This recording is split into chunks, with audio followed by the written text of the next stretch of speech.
up pretty high, our heads are almost in the clouds, and their feet are chained to the ground with their chains of misery.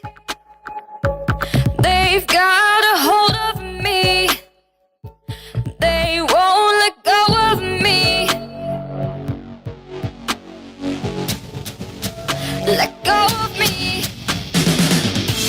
They might have gravity on their side, but something's pulling us high. Got the potential to fly. Don't let them be what holds you back from this one incredible chance. They're lucky to have had a glance at you while you defy gravity. We're up pretty high, our heads are almost in the clouds, and their feet are chained to the ground with their chains of misery. They've got a hold of me, they won't let go of me. Let go of me. They might have gravity on their side, but something's pulling us high. Got the potential to fly. Don't let them be what holds you back from this one incredible chance. They're lucky to have had a glance at you while you defy gravity. Here's a message of importance to millions of people who are continually pale and washed out, weak and run down. Doctors will tell you that these conditions are often caused by a deficiency of iron.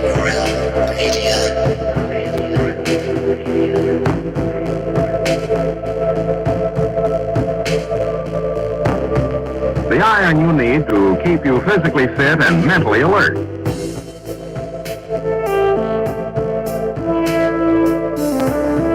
Medical studies show that 2 out of 3 women and many, many men lack the daily iron your body requires in a form your body can easily use and put to work.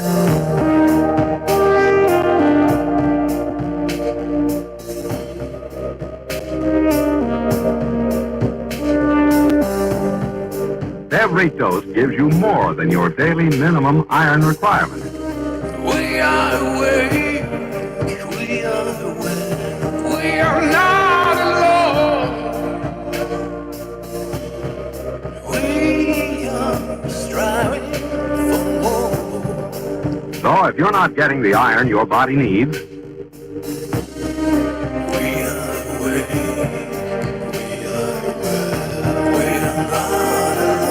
if you feel weak, run down, and are easily upset,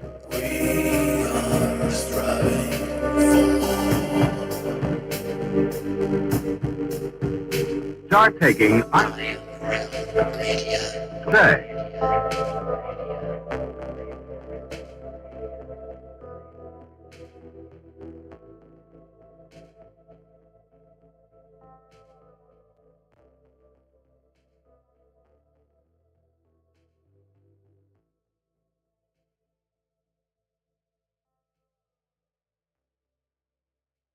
Let me ask you something. When you come in on Monday and you're not feeling real well, does anyone ever say to you, sounds like someone has a case of the Mondays? No. No, man. Shit, no, man. I believe you get your ass kicked saying something like that, man. Thank God it's Friday. Thank God it's not a Monday. TGIF. Everybody, welcome to Have No Sphere. For a few minutes, anyway. All the audio just like went out of my head. I don't know where the hell the the sound went, but it's all gone strange. Fuck it. What do I care? Oh, that's a little better. I don't know what in the hell's going on around here. All kinds of high strangeness. Anyway, we've made it. 'Tis a Friday. Wonky as it is. And it was a wonky Friday since the time I woke up at 2 a.m. prior to our show. 2 hours before our show kicks off at 4, I was awake. And it just basically got weirder from there. Before we get into it, let's jump right in and say hello to the folks, the fine folks that have joined us this evening. And because we can do it, and I don't think I did it last time, we can start off with the ladies first. With Mrs. Cami Knodel, you might recognize her from her channel here on the YouTube's Aisling 717. Cami, how are you doing? Oh, I'm doing good. Having a quiet day here. I want to know why you couldn't sleep. What went wonky? You know, I'm not entirely sure why it is I couldn't sleep, but once I woke up at 2, there was no going back. And it did get wonkier from there, which is a couple of things I wanted to get into for the show. And just briefly, I had to go to the DMV this morning, which makes for a wonky day. You probably had PTSD, GQDLZ from that before when you went there last time, and that's probably what you were worried about. Yes. I think you forgot about the MNOP. That just made me think of a joke about LGBTQ PTSD. I don't know why. Sorry. Well, and that is what I wanted to get into, was my DMV PTSD and the issues of me going in there and trying to drag myself up out of the house and into the car and down to the DMV to stand in line, all while trying to not have a complete full-blown fucking panic attack. So yeah, it is very PTSD related. And then if that wasn't bad enough, I had a pre-traumatic stress disorder symptom go on today as well after that. Just a few hours after I made it back to work, after I got everything sorted out there at the DMV, then came the PTSD of the pre-traumatic stress disorder. And we'll get into that too, because the lights went out at my work. Hence the pre-traumatic stress disorder. But again, we'll dig into it in a little bit. But that was basically where all my wonkiness has come from this far. But yeah, there's that and some things surrounding those topics that I'd definitely like to dig into a little bit. But how have you been, Cami? How's everything going? It's going.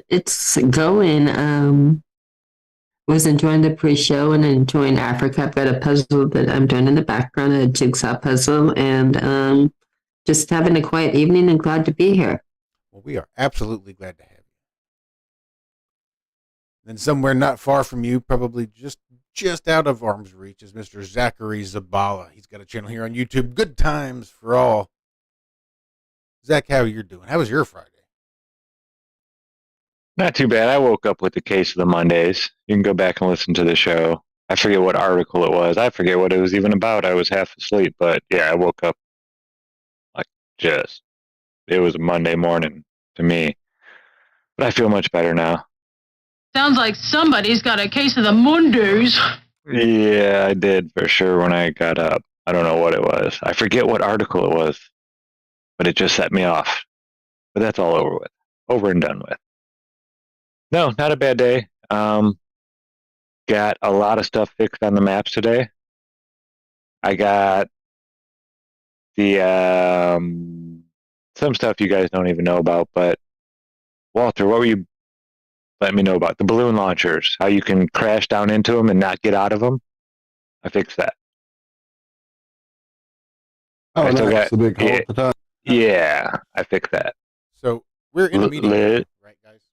We are in a meeting because it tells me that my meeting is going to end in 10 minutes, but then I got a little timer that says about 90 seconds. 1 minute.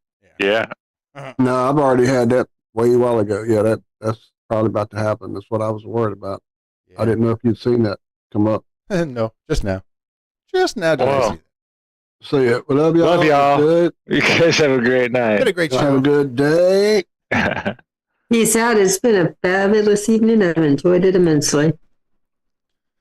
No, you know what? We can stay live. I'm going to drop something else. I've been wanting to get away from Zoom anyway, just because I knew this was Oh, I know. I'm inevitable. aware. So what you got? I'm going to try the Video Ninja just to see at least once. Yeah! Video ninjas! Be like water. Motherfucking ninja! Just to see if it works. You know, it may not even work at all. Who the fuck knows? But it'll be worth a shot. So I guess Skype is where I will send you guys some links. Okay. Okie dokie. Okay. So they're all going to stay where they are here on the channel, right? They're not having Correct. Yeah. shuffle, right? Nope. Okay. The stream should stay up. It should just be this call that 4 of us are in.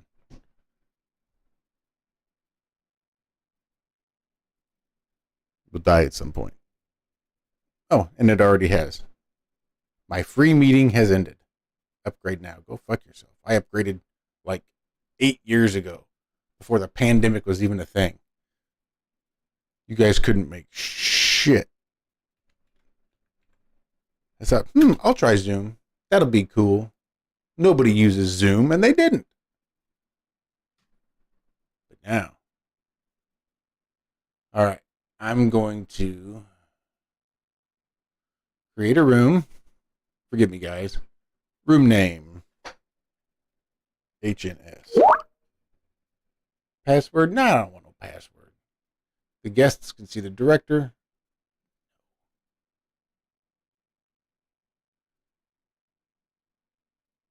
Appearing in group scenes? Why not? Video codec H.264.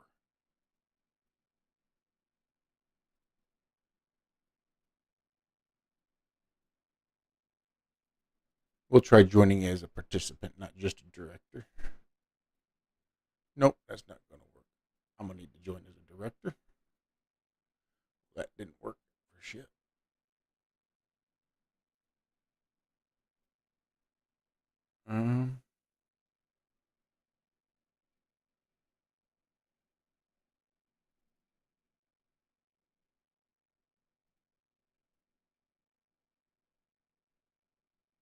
Let's see here. It would have been best to try this out prior. But Zoom had been working.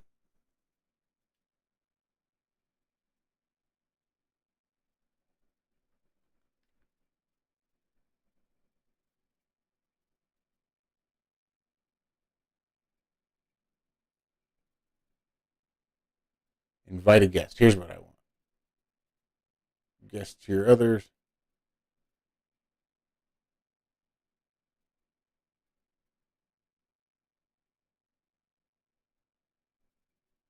All right. Show guest setup tips. Why not? Audio compressor. Hell yeah. Select an avatar image. Hell yeah. Mini self pre. Hell yeah. Rule of third. Nah.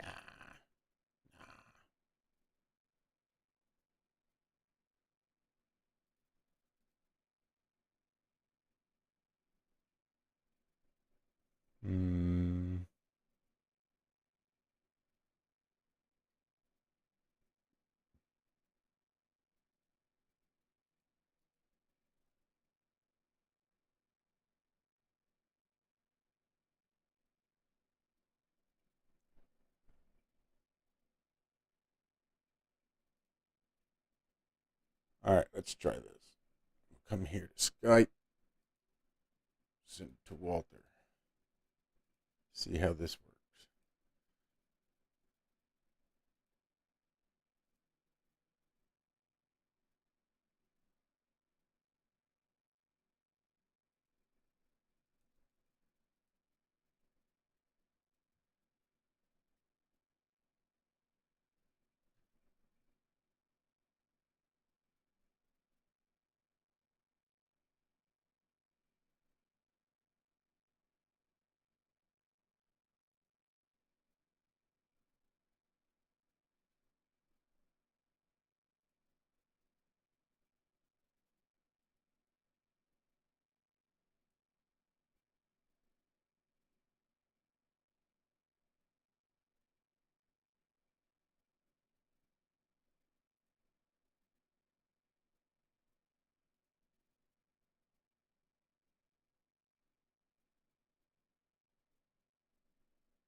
Wasn't this exciting? Sorry, I forgot I was live there for a minute. Jesus.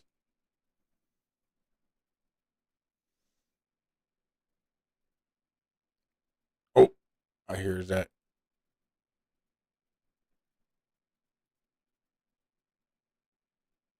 I don't know if you're muted or unmuted. I can't tell.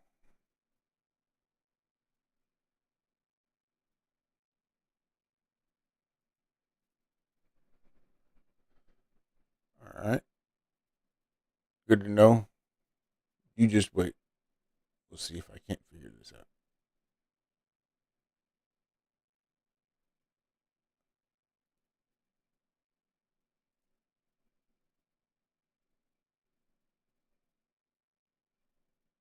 I'm a little feared we might just have to do Skype.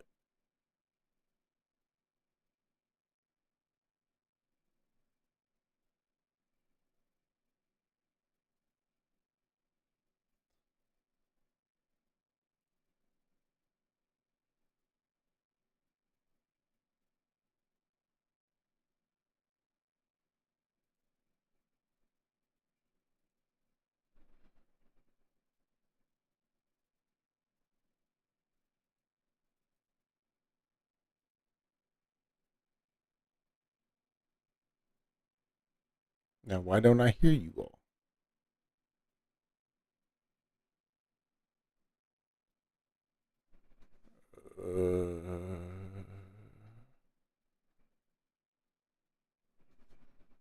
Yeah, ain't this some shit?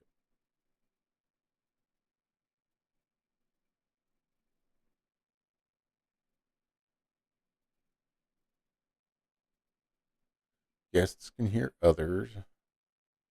Oh, here we go. Audio settings. Noise gate off. Compressor on.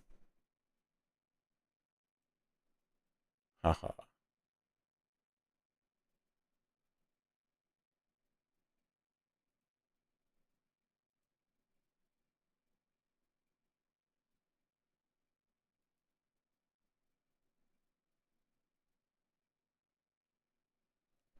Huh.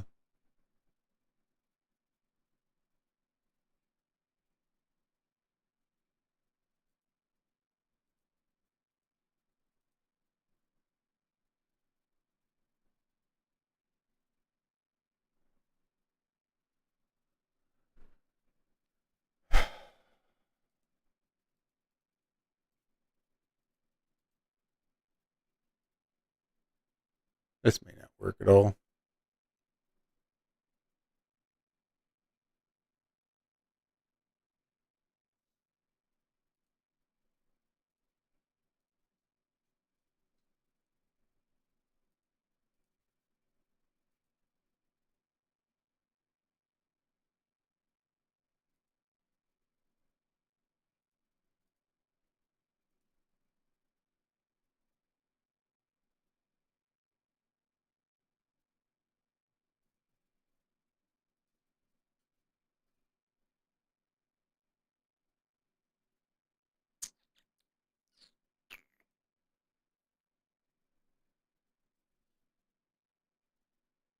Son of a bitch.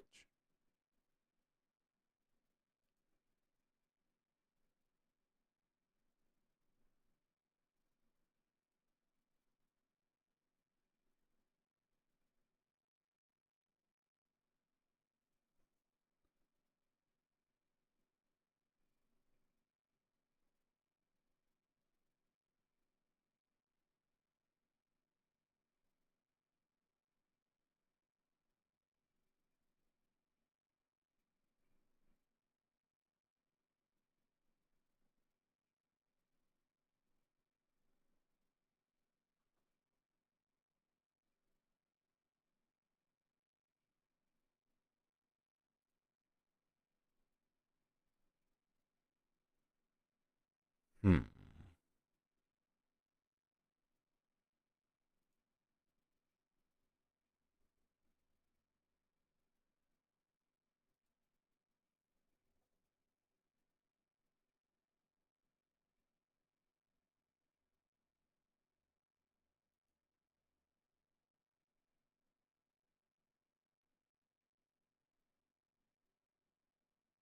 Fuck it, I don't know.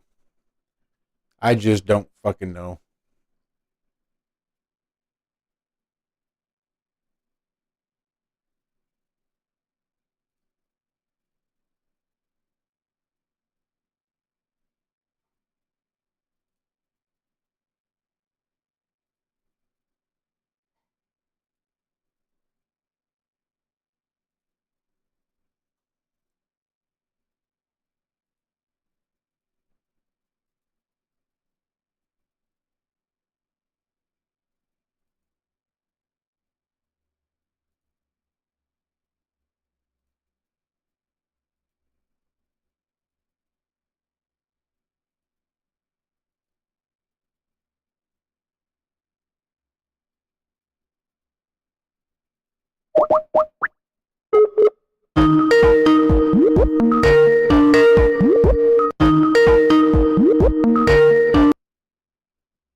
Hello, hello. Hello, hello. Well, hi there. Hi there. I thought I was making a So- room, but apparently only you were the only person called. Well, Let me- I'm here, and it works because they were going to join me the other way. Are you inviting other people over here, or? Yes, that was the plan.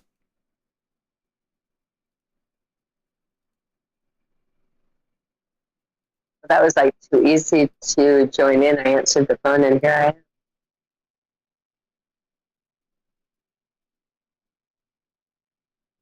Here, let's try that. See Um, if that works at all. This is working great for me. Let's see if other people join in. Hi. Hello, hello. Hi there. Hi. That was weird. I could There still was one? hear you through Video Ninja. Really? You guys Am I can, still in Video Ninja or no? No, after I closed out of Video Ninja, I could hear you and Josh talking to each other. So we're done with Video Ninja, apparently. at least for now, I don't know. until I figure out how the fuck to get it to work. You guys could hear each other? You guys were like in a thing doing Yeah, it? me and Zack were talking and cutting up. Yeah, Couldn't hear shit. I had my avatar up. I was ready to go. Yeah, it'd take some more production stuff on my end to get it to work. I didn't want to do That's it fine. live. Okay, I'm leaving. There. A little bit tweaking. All right, well, let's do this, We're doing it I now. suppose. Let's do it. Hi, we're doing it. We are doing it. We are doing it. Doing it. Do it. Doing it well. Do it. You guys know that song by Boy. Custom? You would like that song, All the internet. Custom, Sorry, I thought I muted. what song is that? I'll have to look it up and tell you the I do not know. So did we talk to Walter yet? Who? Fuck that dude. I think we're in the middle of saying hello. Oh, Walt we do who? that. Okay. Walt who? Walter. Howdy, howdy. Are y'all hearing me? Yeah. Okay, because I don't even know where we are anymore. Hi. There he is. There he is. Mm-hmm. Crazy background. So how There you go. Well, it's called Beat Me by Custom. And they have like an Do It. Just Do it. Do it. Do it. Boy, doing it well. crazy background is actually my room, so. I'm in my chair. Bag so that the cats don't scratch it up. It's not really working, so I'm about to take it off. All the little things we try, isn't it? Mm-hmm. So how was your day? It worked for a few weeks. Like for a few weeks, they didn't do it because they didn't really know what to do up there. They were like, get up and then hop right off because they were like, what's this? Oh, What is now they're that? up there Yeah. doing it. They don't care. My day was fine. I spent the morning. I have issues. Let's just leave it at that. It's called gear acquisition syndrome. And even though I told myself I would quit for a while, and I did, Hang on, somebody's making a smoothie in the other room, it sounds like. I heard that. Oh. Well, while you're waiting for that, Even though it seems like I did quit, but I did tell myself there would be certain pieces of gear that are so hard to come by, that are so rare and hard to find, that if they came up, I would have to grab it. And one of my notifications went off and let me know that a pedal made in Denmark that you can't even get from a company called T-Rex, sorry, something in my eye, was available. It's a phaser, an 8-stage phaser. Just leave me alone. I got issues, but it's gonna make it sound so good when I get it plugged in. oh, boys and their toys. Mm-hmm. Well, that's good. It Yeah, sounds like a good day. Got a late nap in and got some sleep and Yeah, I got me a nap some in coffee. too. I'm ready. Let's do this. Got a new way to do a channel thing now. No, we don't really. We tried the Ninja. The Ninja failed us for the moment. We're gonna train. We need Ninja training. Can't just hop off being a Ninja. No, get some training. Don't work that way. But yeah. Get some Yeah, naps yeah. in. Get some naps in. Get some naps in. That's how excited I am buddy. about napping. I needed to. I didn't. Now I'm just weird. No, he's just Now you're weird. Now you finally got to the weird part. That's right. I was normal about 37 minutes ago, but now I'm weird. Yes. No, you weren't. You were Look at normal yourself. 37. How about you, Josh? Well, I know we did kind of discuss it a little bit. but yeah, let's get into it a little So bit more. in my wilder days, when I was thoroughly in my depths of depression and depravity and addiction and unhealthy relationships, shall we say, I had a tendency to not give a shit whether or not my car was licensed or I was licensed or anything. Not that I really still do, just a lot cheaper. Which brings me to the point that I'd get pulled over. Maybe speeding, maybe my plates were out of date or I didn't have any at all. And I'd get a ticket and I'd ignore it because, stress and anxiety, and I could just get high or get drunk and just pretend it didn't happen and just never show up to court. And then they'd put a warrant out for my arrest. And then I'm always driving around, stressed out, looking over my shoulder, trying not to get pulled over. But I'd get pulled over inevitably, and I'd get arrested because of the bench warrant for not taking care of my original traffic stuff. And then I end up in jail and my license suspended. But fuck it, I can't not drive, so I got to drive. Now I'm driving on a suspended license with no license plate. And guess who gets pulled over again? And it's just a vicious fucking cycle until I'm just thousands and thousands of dollars in debt to the fucking government because of all the stupid shit that I've not done. So going to the DMV has always been a thing because most of the time it was a matter of one or both of my parents helping me out to get it done because I had gotten myself in such a huge, massive hole that there was just no hope of me being able to get out from underneath it. So they're trying to help me. And it's always a big fucking issue going to the DMV. Do you have all the right things? Almost never. So you wait in line for an hour and a half and you get up there and you argue and, it's not the right thing. Nope, you don't have it. So then you're pissed off, but there's nothing that you can do about it because they'll just laugh at you and kick you out. So then you got to go back or take more time off and come back a different day. And it's a whole fucking ordeal. And I've never liked it. Never. Only the last, say, 10 or 12 years have I gotten to a point where I'm at least on top of it. Like, I've not been to jail. My car's been mostly legal. I've been mostly legal. So I've not really had to worry about it. But even getting my car licensed and stuff like that, there's always that pinch of anxiety. Maybe it's just those neural pathways that are so ingrained that that's just my body's natural reaction, is just that PTSD, stress, and anxiety. So there I was this morning having to go do it again, deal with my fucking driver's license, and I've got a week exactly. If I do it next Friday, it will be too late and I'll have to retake the whole fucking test. So I've got between now and then to go up there, stand in line, hope I've got all the shit that I need,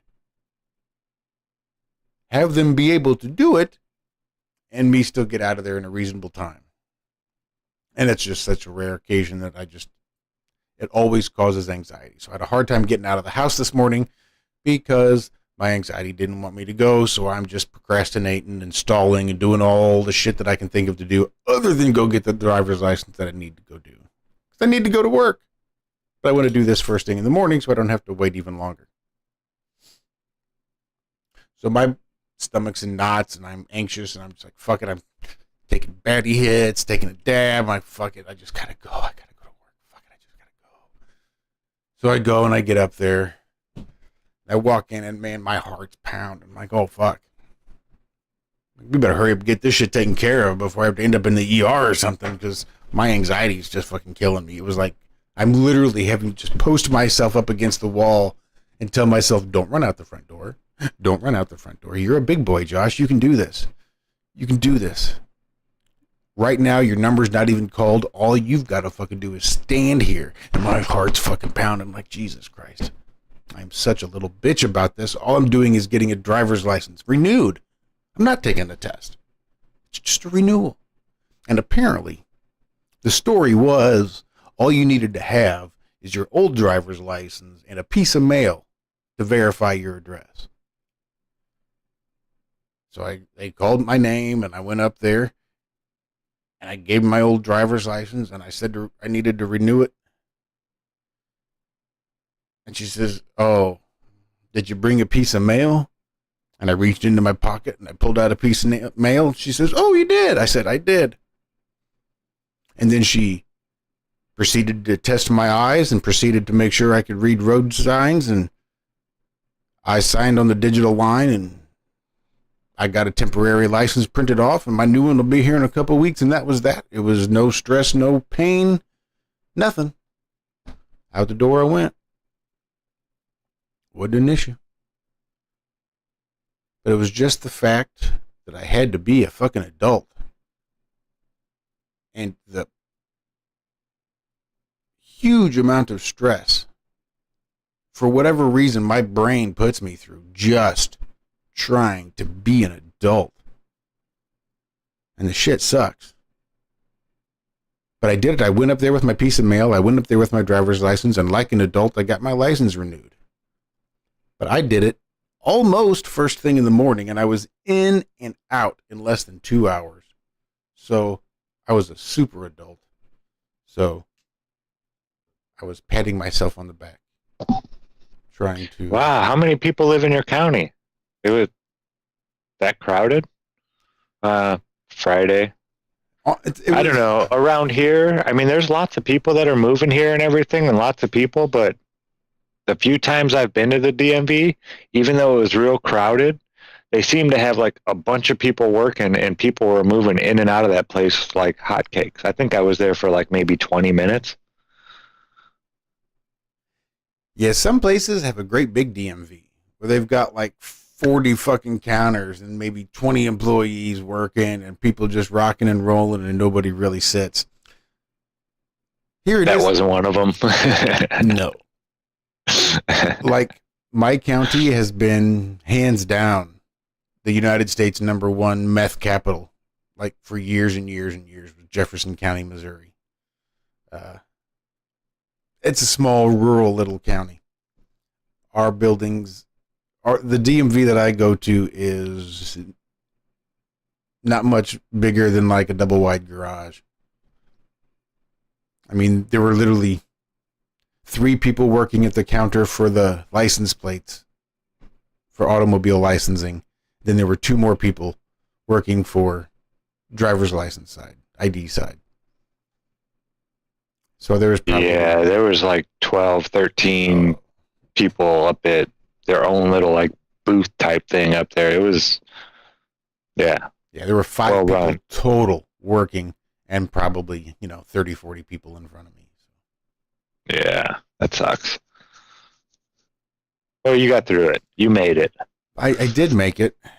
I just don't remember it being so hard. And again, it's not like these are things that I should be able to do, that I feel like most normal people are able to accomplish relatively stress-free. And it's like I was just barely able to fucking pull it off. And all I had to do was go and stand there. It wasn't anything.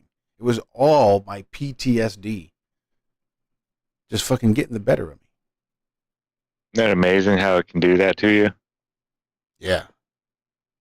Like your past can affect your future just by the things that have happened to you. And like you said, those neural pathways that are just embedded with these certain thoughts, these certain ideas of how things are, you know, how things happen to you.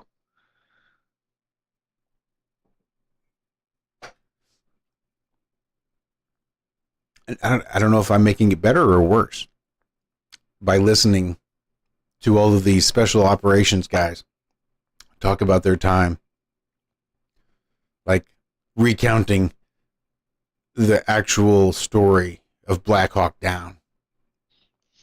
Yeah, I don't like listening to that kind of stuff. It's tough. It's, You know, I wondered about that with the game choices you were trying to get me to play with you. I was kind of having an undertone in my head, but really didn't want to address it with you because I didn't want to be a dick. well, for me, that's a little bit cathartic. There in sort of that realism. Because I've not had to experience any. And that's the other thing. I don't know all that, so I didn't want to dig in case I pried something loose that might have caused a flood of, you know, bad memories or something. That's all. I have no combat PTSD. And that's probably why I can get that release by playing like the Ghost Recon games. But you did go through all the motions and all the training and all that kind of stuff, you know? Yeah. You do some of those live fire O courses. You know, it can get a little bit stressful with the smokes and the percussions and the live fire. Guys shooting live rounds around, at least, or near you. There is that certain bit of stress and, you know, mental pressure. But, you know, these guys, these special operators, they'll do it for fucking 15 years. They're out there like boots on the ground doing combat mission after combat mission after combat mission and just seeing some of the most horrific shit and just having to do some of the most horrific shit. And all you can do is just do it. You don't get to tell your commanding officer no. If you're trying to protect the country, you want to make sure that the person you just blew their face off is the person you were looking for. And they're talking about, you know, having to piece it back together and hold it all together around the skull so that they can take a picture just to get an ID. And as a human being, there's got to be that compartmentalization that just keeps you from really registering what the fuck you're doing at that point in time. But then when they get home and they're just having to deal with all this horrible shit they've had to do it. And, you know, some last and some don't. But I'm hearing all of these amazing stories. Again, I don't want to dwell on it, but like psilocybin. And I heard some really amazing stories about these ibogaine treatments where they're going and just not just healing their mental state, they're healing their PTSD, they're healing their brain and their traumatic brain injuries. They're healing their back, they're healing their hips, they're healing their ankles, all from having this fucking crazy ass ibogaine trip. I don't know what the fuck is going on with this shit, but these guys are coming out the other side completely different and feeling so much peace after just a few of these treatments. But I mean, it's like they're healing their souls. They are. And it's letting its body now actually, you know, do what it's supposed to do. And this was a story I wanted to recount it, but there's never really a good time. I guess this is as good a time as any, but I was listening to one of these guys and he had gone down to South America to do the ayahuasca. Right? And so they all gone down there and they had their shaman, they had their guide. And so they take their medicine and he sees all these people purging and getting into it. And he's just like, man, I'm not feeling it. Just not feeling it. You know, so he's thinking like of all the times he's out there in the Middle East and getting in these fights and just barely making it. And all the times he's prayed, you know, just get me through this. Just get me through this. Who in the fuck was he really praying to? And it was this idea that he had no soul and that he had become soulless. So he's at this ayahuasca retreat and watching all these guys purge and fucking start to trip out hard, and he's feeling nothing. Like nothing. So he goes to the shaman and he's like, look, I don't think this is working for me. And I think it's because I don't have a soul. And this ayahuasca shaman looks at him and says, oh, okay, come here. So he goes and he does this whole soul retrieval, or is it not a retrieval? It's like he was bringing it forward, his soul. His soul had been repressed and was being held back. And the shaman did this weird thing and did his whole business, and he said he could feel it. And then he took more medicine and he drank and purged, and the plant spoke to him and he did his whole thing, and that was what he needed for those hallucinogens to actually kick in and work. He needed his soul to be present in his body where it was supposed to be. I don't know, it was just this whole, the way it was recounted was just really amazing. I really... Wow, dude, look. So I'm sorry, I didn't mean to interrupt you, but you just got me so excited by what you're saying. So in the Carlos Castaneda, the Don Juan books, when he is learning about all these altered states of being, it's not altered states of consciousness. It is literally, if you haven't read the books, it's really hard to get these things across. But part of what he talks about is how there are different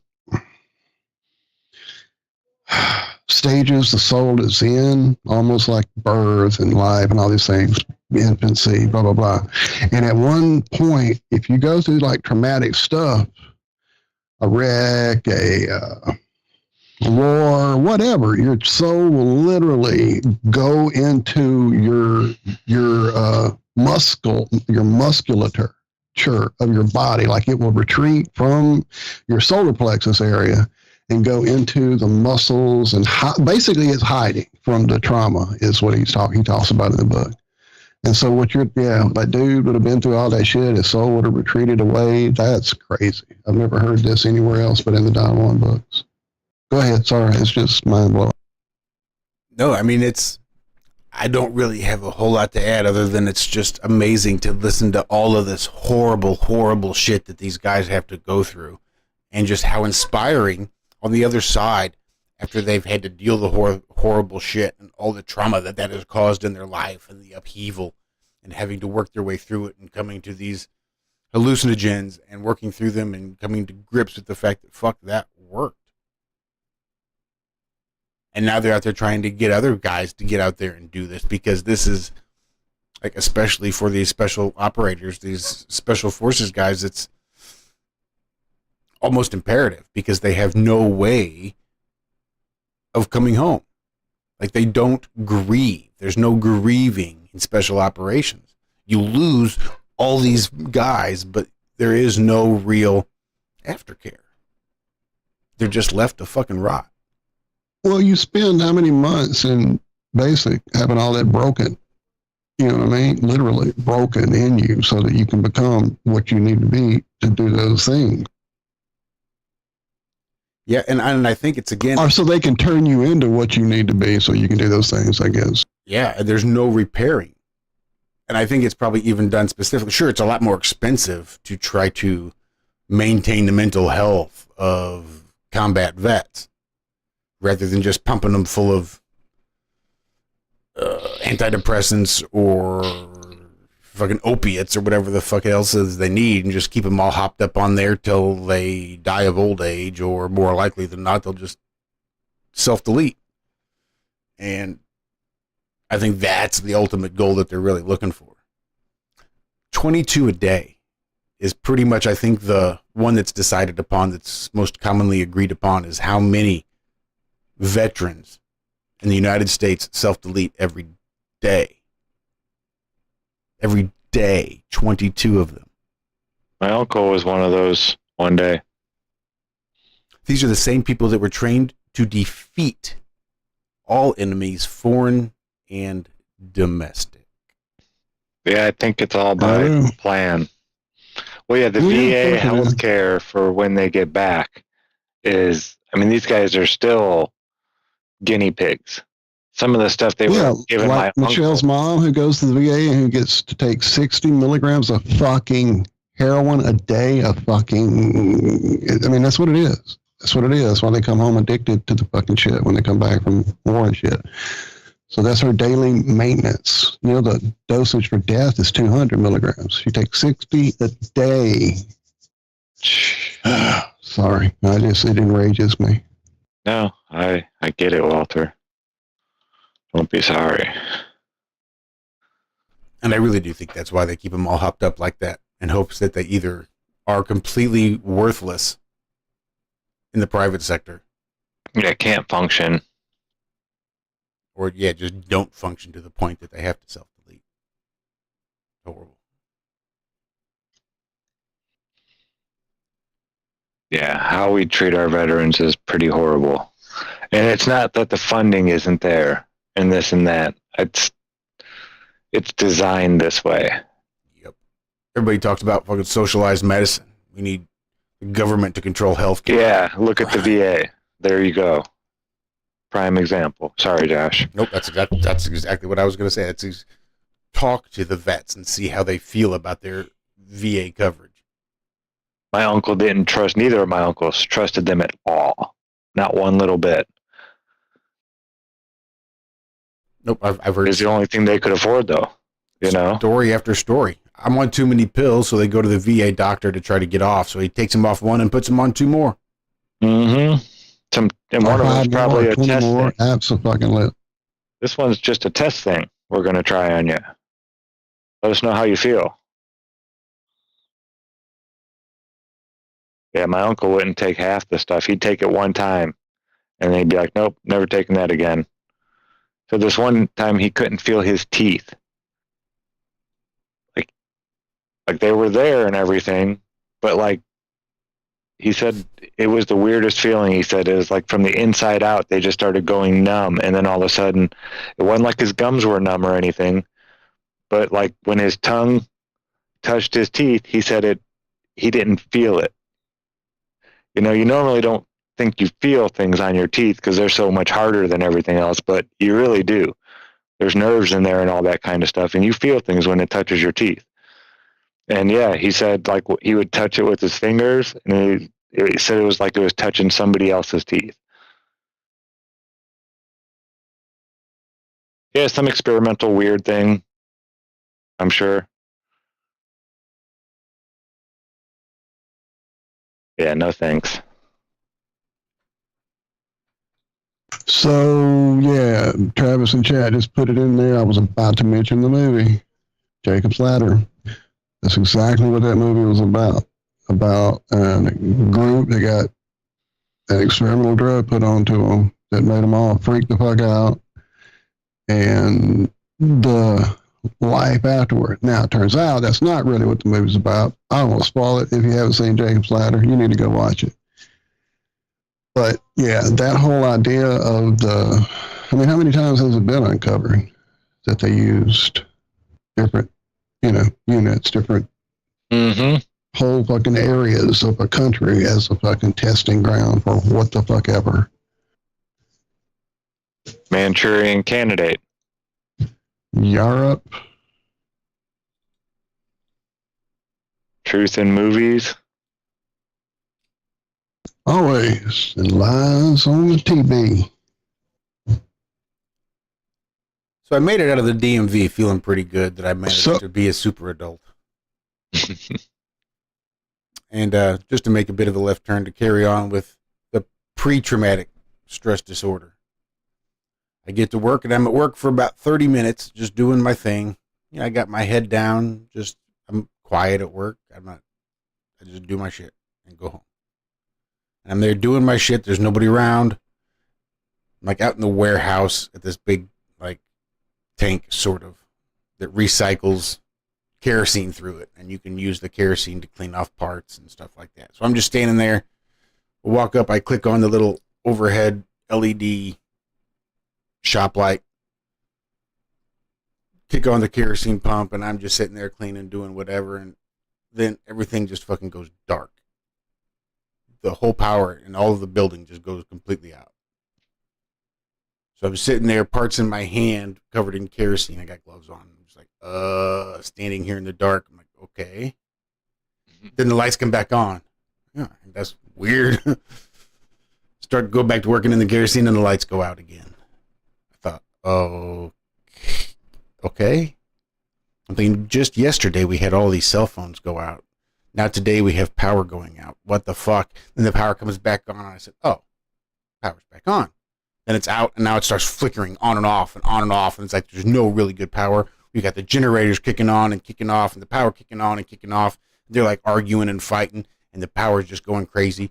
And I'm just like, now my stress level's up again. Now my anxiety's level up again. I'm like, fuck it. I dropped the tools, dropped my fucking instruments, and I'm fucking making beeline back out to the main assembly area, back to my workbench, my series of workbenches, and grab my phone. I'm texting Dixie. We got power issues.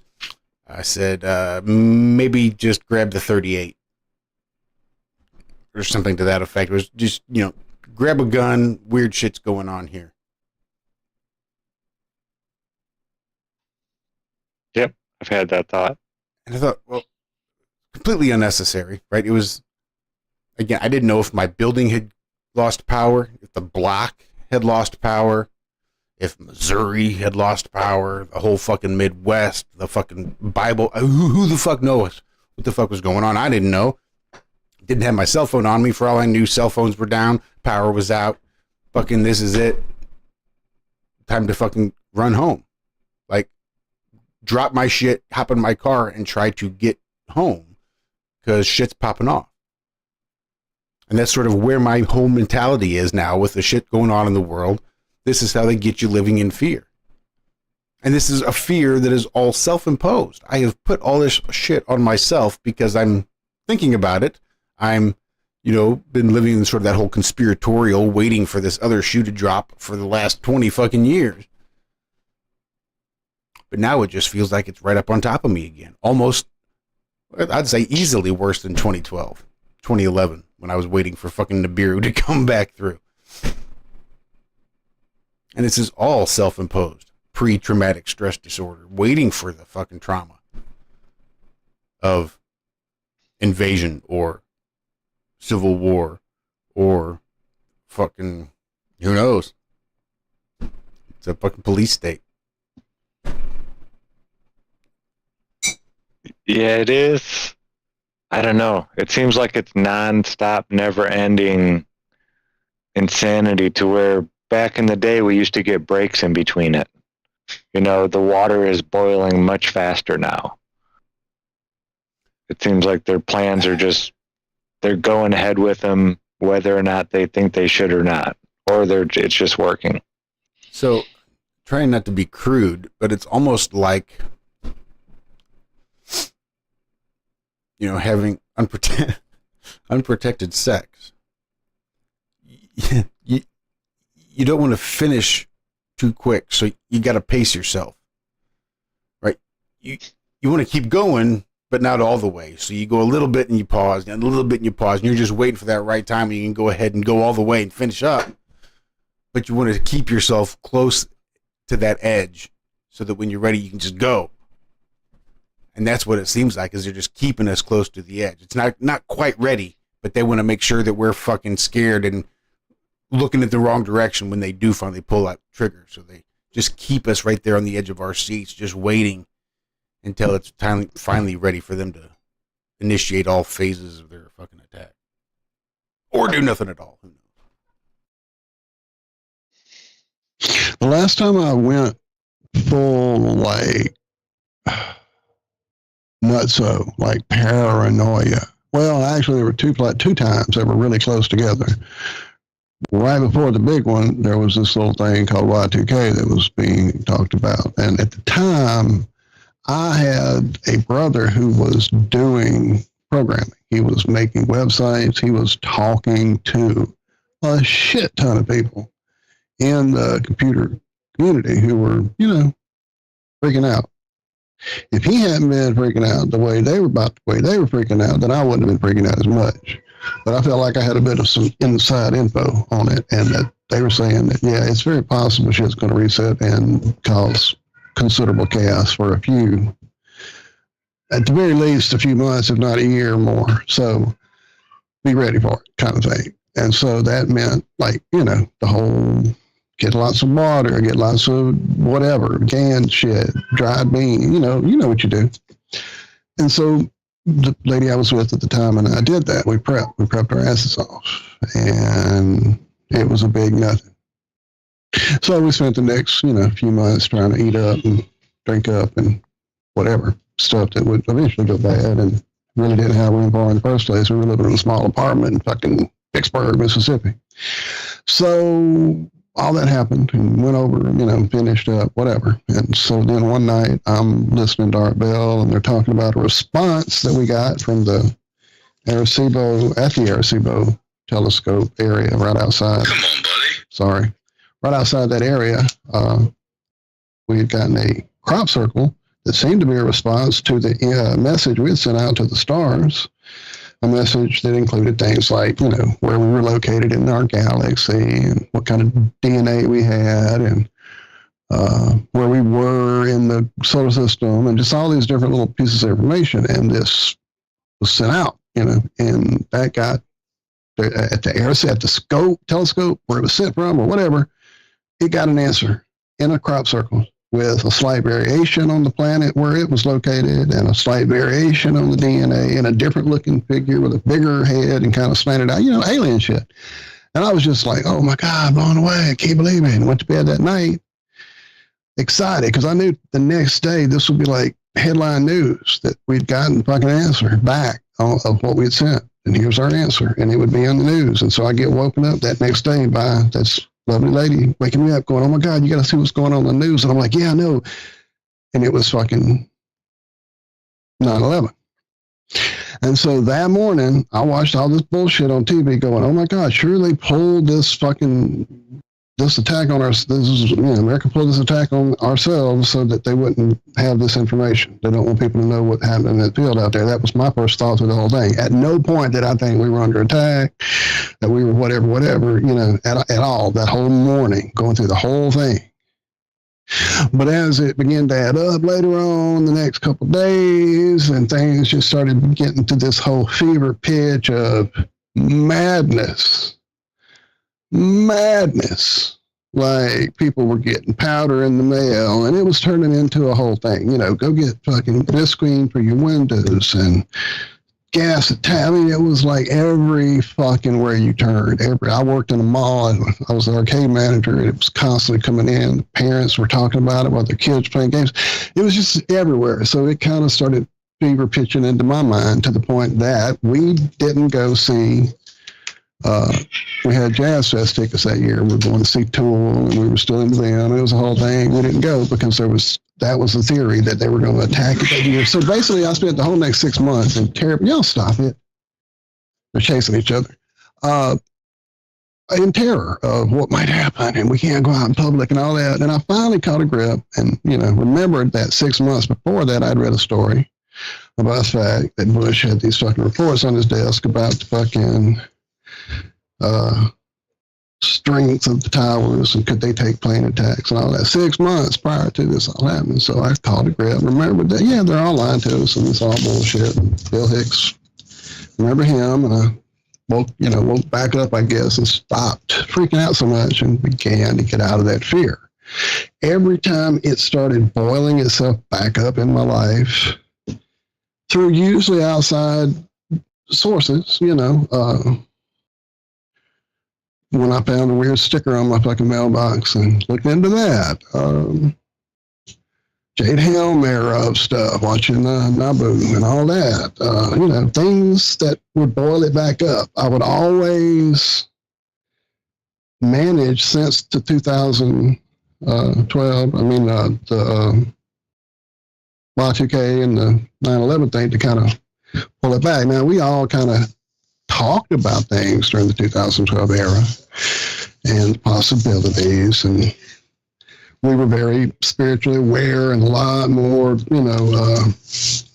spiritually prepared, I guess, for whatever might be coming than we were during the 99 time of the events or whatever. But we never let it get to a fever pitch again. The last thing of the fever pitch was definitely during 9/11. And so, I don't know, I guess I got lost on this whole thing. Basically, just that whole thing of watching the guys you were talking about and kind of letting it build itself back up in you. It's just something you have to be aware of, self-aware of, I guess, enough to back away from it and do whatever it takes in you to get through it and get past it and get away from it and not let that fear take over your thought processes to the point that it wakes you up at 2 in the morning and all the stuff that it did. I'm sorry you had to go through that, man, for damn sure. Yeah, I'm still not even sure why the fuck I woke up at 2 this morning. Don't know what that was about.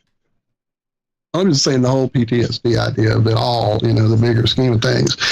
Well, you were talking about this like, okay, well, the power's going out, freaking you out, and here too, I mean, I'm always, when it does weird, like if it just goes out and it's out and the weather's bad and I get it. But when it's just sitting here on a sunny day and kind of browns down and browns back up and browns down, it's like, is this it? And what do you do? Are you ready for that? What do you do and who can be ready? But you got to have a plan. And you talked about that a bit earlier before we got on the show. But the tale that I kept hearing about as far back, I mean, this was literally as far back as when I was working at this casino here and meeting up with people after work about like, governmental, like just crazy stuff we were talking about. It was always, if you get this notification from your bank heading into a Friday, that this weekend you won't be able to get your money out. They're going to do a reset or a audit or a system, whatever bullshit excuse that for this weekend, you're not going to be able to access your ATM money. That might be the time you got to get your little bag and your car and head to where you're going to head, because by this weekend, it's going to be clusterfuck to bumper and people won't be able to pass through checkpoints and et cetera.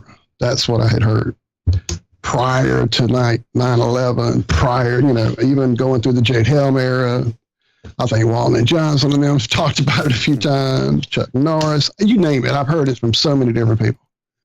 So yeah, if your bank going down on the weekend is what they tell you on a text or an email, then yeah.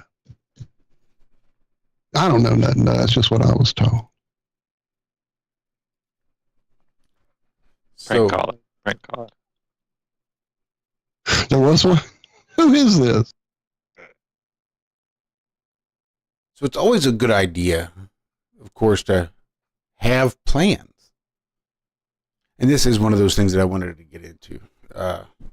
How to minimize the pre-traumatic stress disorder. And it's just by being as prepared as possible. And there's really, when you don't know the playbook and all you can do is speculate and sort of worst case scenario what's going to happen, it makes it really hard to prepare. Like, we know whether it's the revolution or the Civil War or the invasion, this shit ain't going to be televised. So there's got to be that hard and fast point where we say, okay, this is no longer just brownouts. I have no information, my phone doesn't work, and there's no power. How long do I sit and wait for the power to come on, expecting that's what's going to happen next, because that's what always happens?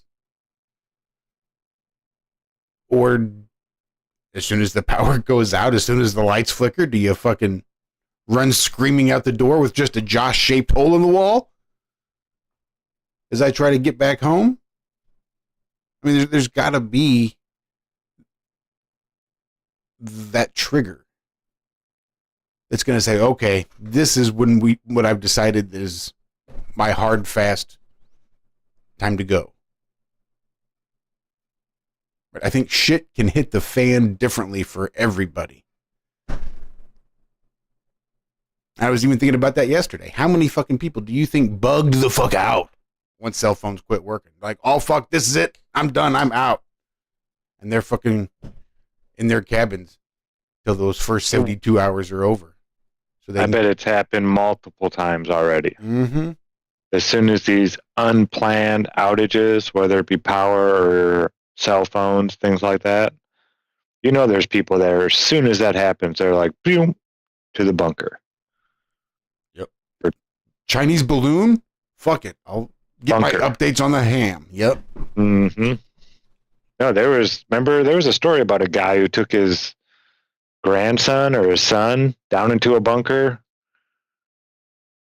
when, I forget when, it was not that long ago, within the last 5 years. So I'm not sure what set him off, but something was going on. And and they knew where he went and everything, and he wouldn't come out. Don't remember that? I don't. I remember Brendan Fraser had a thing once upon a time. Mm-hmm. I remember that. He came on and talked about it even. No, that was Brendan Daly. I'm thinking. Oh, that was Brendan Daly. Oh, Brendan Fraser, the actor. Mm-hmm. He was caught in a bunker. Is this a joke? Like, it was a movie. Oh, okay. Oh, yeah. I remember that movie. But I think that's one of those things that is not necessarily thought of by the average person. What is going to be that hard, fast line? Like if power going out, if a combination of cell phones going out and power going out over a 3-day period would have been my hard, fast line, I would have bailed on work. It would have been just a Josh-shaped hole in the door, and I would have bugged out, got home, and busted out, fucking started taking inventory, probably, because shit's everywhere at this point. But I would have had then to initiate the plan. So aside from finding out what that hard fast is, oh fuck, there's the shit, and it has thusly hit the fan. Now what? My compass and the knife sharpener are the only things that aren't in my bug out bag right now. They're in other places that I was using them. But everything, I got my bug out bag, I got my tactical vest, all the guns and ammo are all in the same spot, pretty much for the most part. Ready to roll, in all bagged up, and That's what I need to go back and do, is get all my shit back in order.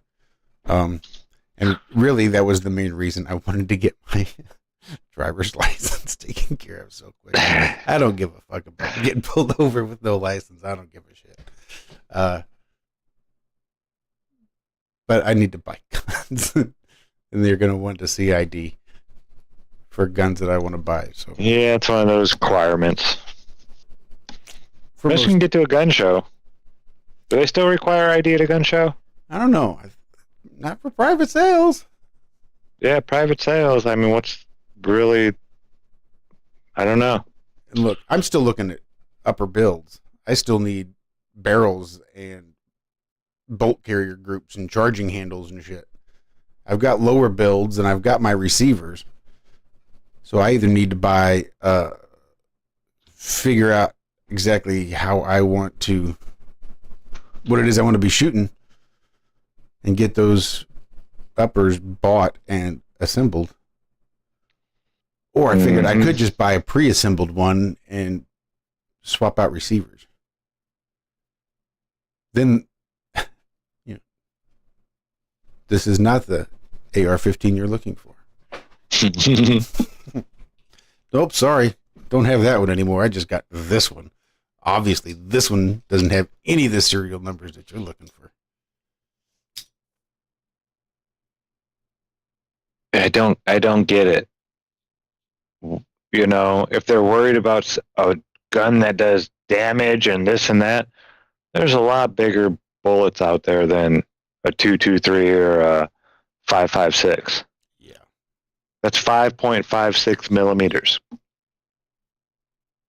That's not, that's almost half of my 9 millimeter handgun. It's not a big bullet at all. And they say, you can't shoot a deer with that. It'll destroy all the meat. These idiots that know nothing about guns or hunting or anything like that. You're telling me that that little 223 round is going to do more damage than buckshot or a slug Just today, from a shotgun? I was listening to one of the cats from Black Hawk Down, and he was talking about how they were sending all these people. They would like come in waves. So they were just putting guns in the hands of these people that were all fucked up on this drug called cot, right? Over there in Africa, they're just zombified off this drug. And they're just putting AK-47s in their hands and sending them towards this downed helicopter, trying to kill off all these operators that are stuck there. And he was recounting the stories of seeing these people just come stumbling through, just swarms of them. And he was shooting, like, he said it reminded him of zombies because he's shooting and they got tracer rounds. And he's watching the tracers go right through them. And they keep coming. Jeez. I don't know if it was the drugs or maybe they were just so skinny and starved that I just wasn't hitting them. But, like, I was dead center. These are relatively well-trained special operations forces that are down there trying to rescue this Black Hawk helicopter. And, yeah, those 5.56 bullets just weren't cutting it. They would just go right through them. Even the tracer rounds just pass right through. It's not going to right state of mind or wrong state of mind, depending on how you look at it. 5.56 just isn't enough to stop you. Nope. Yep, heavy buckshot. That's the way to go. Slugs can get a little bit of distance. Get some range on them a little bit. Effective range. Yeah, oh yeah. Yeah, I love my shotgun. I mean, for home defense, it's hard to beat a shotgun. My first one, I love it because you can set up, you can mess with the ammunition, you know. My first round it's just going to be loud. Some fire will come out the barrel. It's more of a warning than it's not going to put a hole in the wall. Next one is birdshot. It's going to hurt. I'm going to pepper the shit out of you. You're not going to like it. If you're still around after that, then you're getting a slug. Then it's just like 3 straight slugs after that. No heavy buckshot, though, huh? I think there might be one buckshot in there. It's different, though. It's Italian military buckshot. So it's got the steel ball bearings, but then it has a little slug at the base right in front of the wad. Yeah, they're neat. Or not military, Italian law enforcement. That's when I was going to that army surplus place all the time. He was getting me all kinds of cool stuff. Driving through Illinois, I would have been so fucked if they would have pulled me over and checked out my ammunition because they're insane there. Actually, I made it a point to drive through southern Illinois. I didn't go anywhere near Chicago. So they're pretty cool down there. Opposite direction. That's where you just come from anyway. I drove straight down the Indiana-Illinois border all the way down and then just cut over into Illinois and then went into Missouri towards you.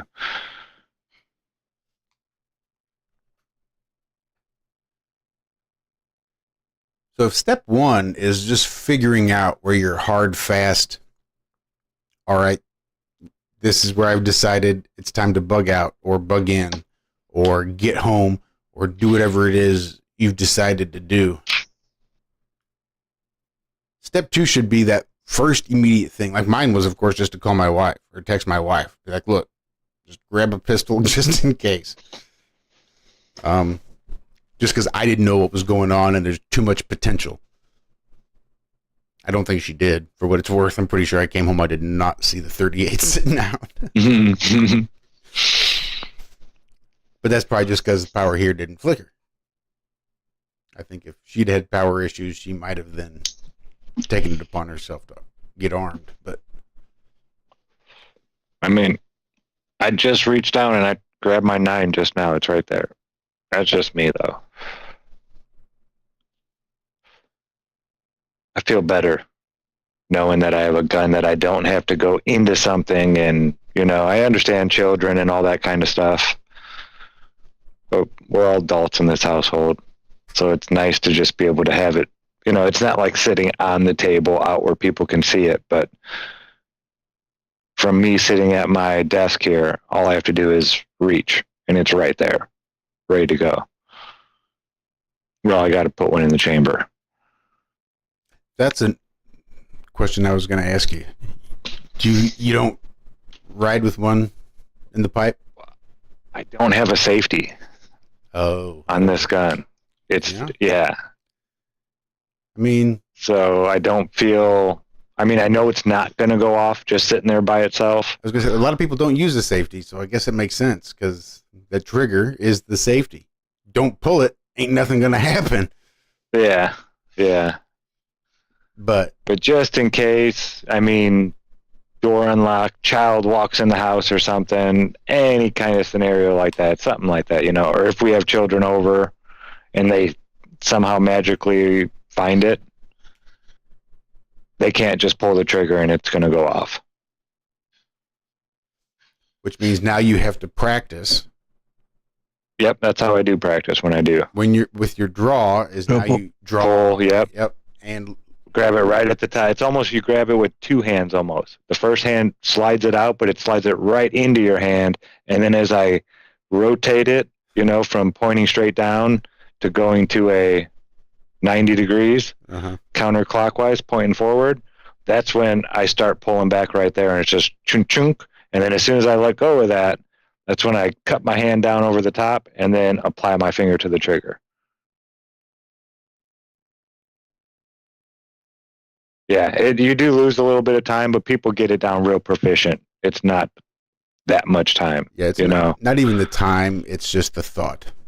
Like, exactly. If you see somebody's opening fire in a fucking crowd, you're like, oh shit, I've got my pistol. You're going to want to grab your pistol, point, and shoot.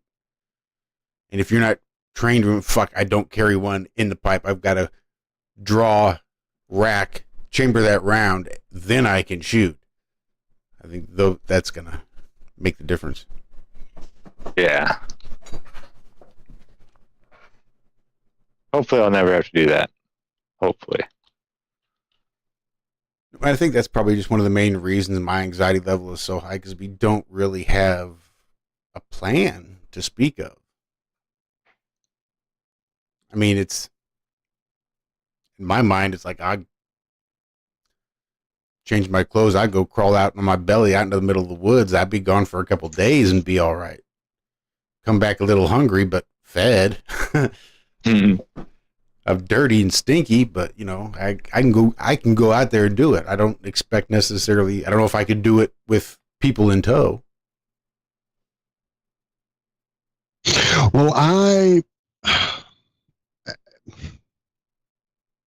so when things were crazy, as I mentioned, back in the late 90s, getting into that, things were planned, like plans were made. Let's meet here. Let's go there. We know then, all of that was done. And again, big poop. And then during the next phase of things, when it was after 9/11, I was in a different town, different state, and not really, had not planned to be there. It was just kind of a thing that happened, kind of blowing with the wind thing, and really didn't get to know people there who were those kind of people that I would trust in a situation enough to both have my back and even have their own back, you know what I mean?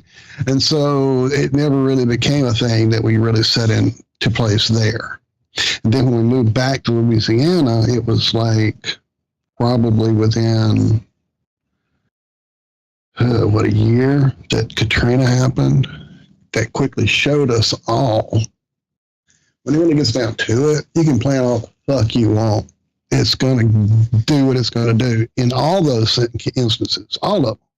And then right after that, before things could even recover, Rita happened. A lot of people don't remember Rita. Rita was, like right under Katrina as far as intensity, damage. It just didn't go through downtown New Orleans. And everybody was already, I guess, sick of hearing about poor Louisiana hurricane. So Rita really didn't get talked about a whole lot later. But Rita was the one that tore up like 8 foot around freaking oak trees in the pasture outside the house we were living in there in Cade, Louisiana. So anyway, every time things get weird and I get into those rabbit holes that lead me to the fear, and I remember all that craziness and how it really didn't matter, both from the fact that nothing really happened in the first place, and then when things really did happen, plans didn't matter. And then as I became more aware of creating my own reality and the thoughts that you have and dwelling on negative things and attraction and all these things, I see Liz actually mentioned Daz in chat. I was just about to shout out Daz, who would probably tell us all that, yeah, you keep that going and it's going to come to you in one way or another. And I guess it's kind of that idea like we talked about, I guess, when was that, this morning's show about the police and the pulling you over and how I just put that big bubble around me, and I've had it around me for like 20 years now and haven't had a ticket in 20 years. I kind of put that same bubble around my family, my reality, my area, my whatever, in that, I'm not going to be here if and when things like that go down. I'm not going to be here. And I can't fix that for my child. I can only prepare him for whatever he needs to have prepared. And my preparation for him would be, yeah, don't dwell on it and don't focus on it and don't create it. And you won't have to worry about it. I don't know. I guess it just goes back to this whole thing of attention, where you put intent and intention and attention is usually where things are going to manifest. So planning it to me is just as much as creating it. I don't know. That's just me. Yeah, once I'm sure there's I prepare like for the you. worst and hope for the best. Is that it? Yeah. No. Hope for the best, prepare for the worst. Not hope for the worst. Prepare for the best. I know I was being an ass. Okay. But yeah, because back in 2008 and 2000, all the crazy stuff that happened in 2012 and all that stuff, I was prepping hard, and I had purchased all this stuff that, like you said, Walter, ended up going bad. And I thought to myself, okay, and if I bought all this stuff, and had it all there and organized and ready, and it happened the very next day, but I found out there was an army coming, down the road. How much of that could I actually carry with me? Highways are shut down, all this stuff, yada, yada. How much of all that canned food and all this, how far do you really think you're going to carry all that weight? Right. Yeah. It kind of comes back to, if you can't live off the land, exactly. Then, all that prepping ain't really doing you a whole shit ton of good. That's when I turn to, okay, what do I need to survive? I need to be able to keep my body temperature within a certain range. I need water, and I need some type of sustenance. Okay, I can make fire with the best of them. A bunch of different ways. Give me a plastic bag with some water in it, and I'll make you a fire if the sun's, it's a good sunny day. So, okay, we can do the heat part. I know how to make, there's all the little mud yurts and all kinds of ways to stay warm. I got the heat part down. Keeping my body within a certain range is doable. Then I thought, okay, water. How do you make clean water? Well, I bought all the straws and all the filters and charcoal filters, and I still have it all. still, in the wrappings, ready to go in my bug out bag. But it's only going to last so long. Filters eventually go bad. So you learn how to make clean water. There's all kinds of ways to do it. There's ways to do it just using the sunlight itself. So, yeah, and then once I got that down, I was like, okay, sustenance. If I can't carry my food with me, what kind of food can I find out there? Or what can I take with me that I can use to hunt food? So guns, you run out of bullets pretty quick, depending on how long you're out there. Those are heavy too. Yeah, and they're real heavy. So I thought to myself, a slingshot. There you go. Some ball bearings, and after those run out, you can use rocks. There's all kinds. You learn about rocks and shapes, and flat does this and round does that. Fucking A. So acorn killing all kinds of things you can kill. You got to be careful with those acorns, though, Josh. I got you. Get you in a fucking get you shot. So yeah, then I thought, okay, slingshot. That's a great little thing to have where I can just make my ammo if I need it. I can find more ammo for it, So there's that. And then I thought about, okay, well, what if the animals, are really scarce? People are over hunting, and I got to the plants. And that's one of the most important things I think to know. There's just 3 plants. And that's clover, wood sorrel, and dandelions.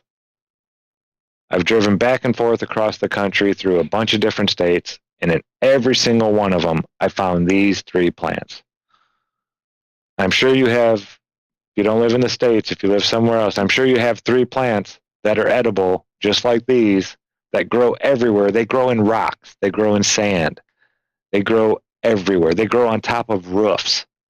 I mean, these plants are meant to grow everywhere. And there's more nutrition in them than the stuff that you buy at the grocery store. All the pretty fruits with all the pretty colors that people love, and all the vibrant tastes and all this stuff. These are actually better for you. And knowing those 3 plants can save your life. And once I had this information stored in my brain, and these certain little tools that didn't cost thousands and thousands of dollars to obtain in my bag, a lot of that stress went away. And it doesn't mean don't prepare, don't not have food, a little storage of food and stuff like that to eat just in case. It's always a good idea. But if we did have to get up and, leave here on foot even, we could still survive.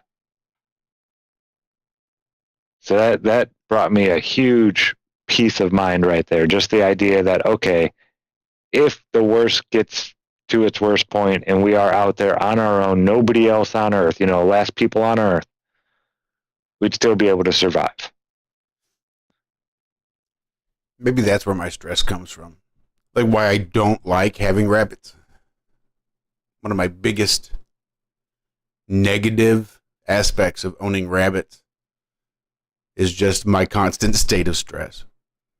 Like the guy that used to take charge and do all the rabbit rescues.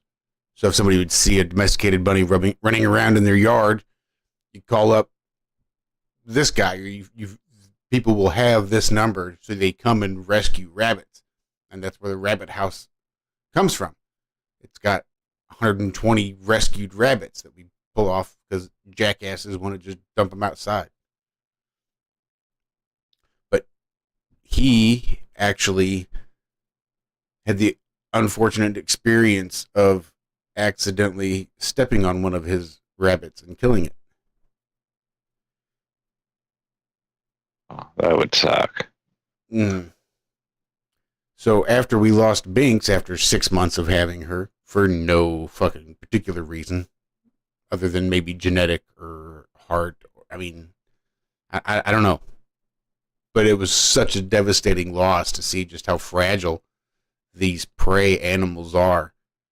And to have them, in my care, where I'm just as liable to drop my phone on top of their head while I'm trying to pet them, or step on them, God forbid, or, you know, have my stoner ass just not pay attention and, you know, not see that they're not eating, or because they can be so temperamental with their health that it's just sort of this constant state of stress that I thank God that Dixie's here and she's the one that handles most of it, because I wouldn't have rabbits probably if I were living by myself. I mean, one would be ideal, but one's not really happy. They want to have at least a pal, so now you're talking two, and it's like a single guy. I don't think I would have rabbits. The only way I have rabbits is because my wife takes care of most of them, and I probably prefer them over dogs and cats at this point now. But it's just that stress of being responsible for another living creature. And I think that's where a lot of my shit hit the fan stress comes from too. Is because so much of my initial plan of action is to get to and secure the wife and son, make sure that they are, you know, either someplace safe or where I know, at least have that knowledge of where they are or where they're not. If it were just me, again, I could just go crawl out in the woods. I'd just disappear. That's literally why I carry MREs in the car and shit in the bag. I can always... It's not my bug out bag, but it's a bag big enough to carry an MRE and some water and some kit that I can make sure that it's making fire and shelter and all that good shit too.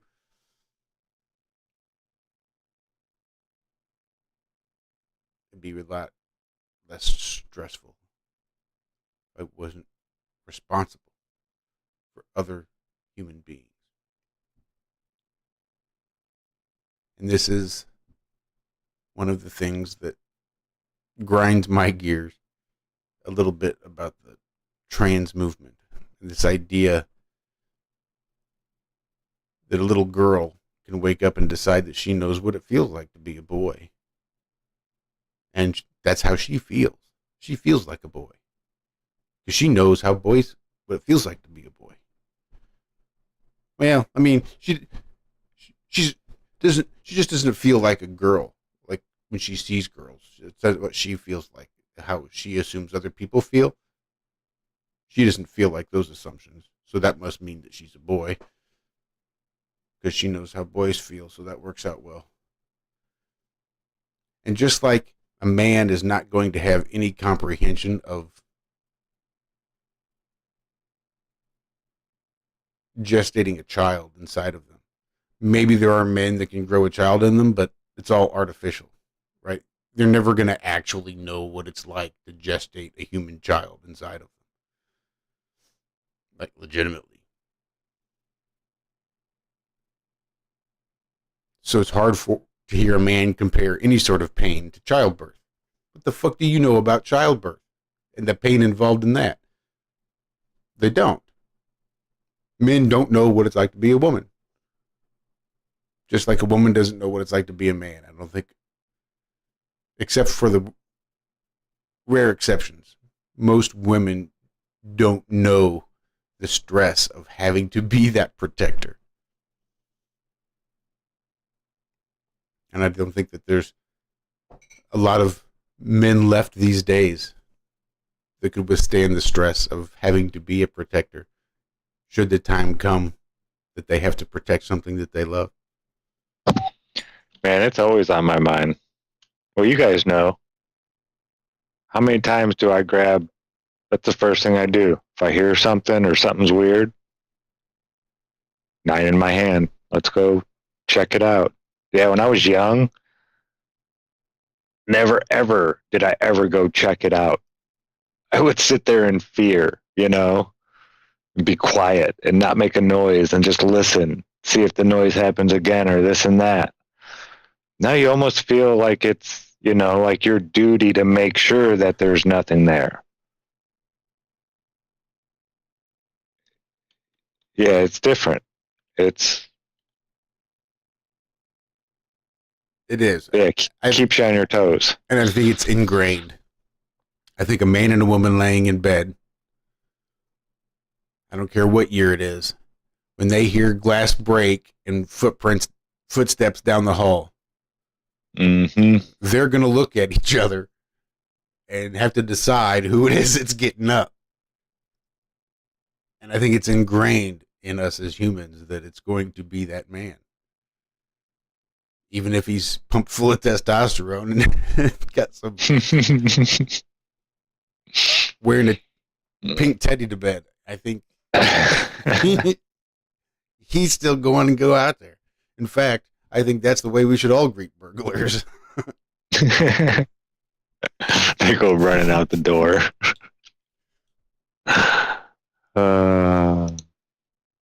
Nothing but a teddy and some garters.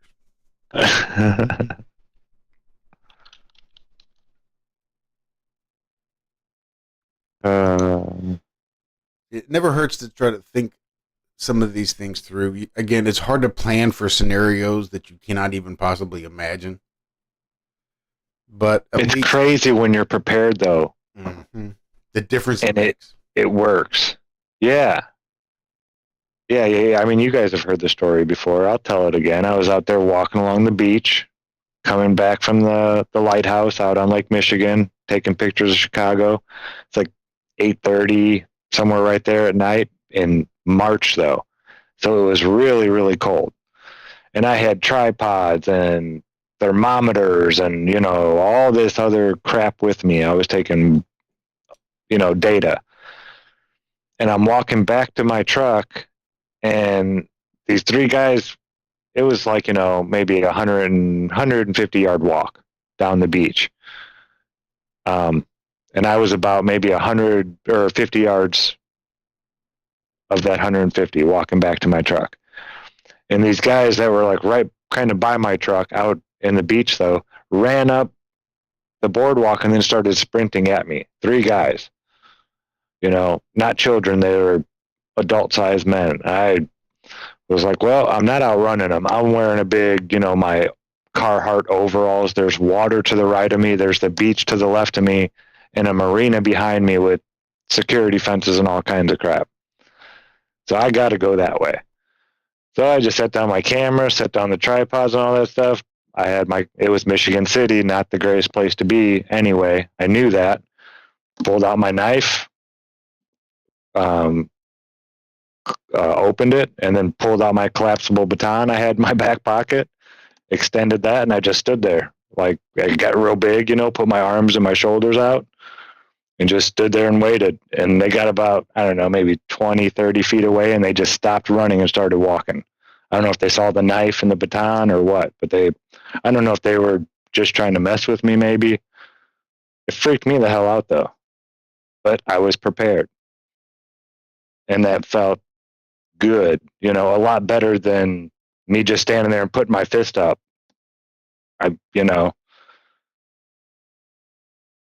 Yeah. And when it was over, it felt real good. Like, okay, being prepared was a good idea.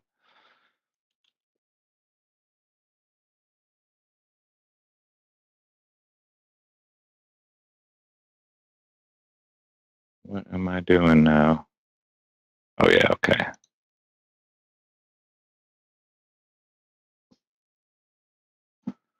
Yeah, it's,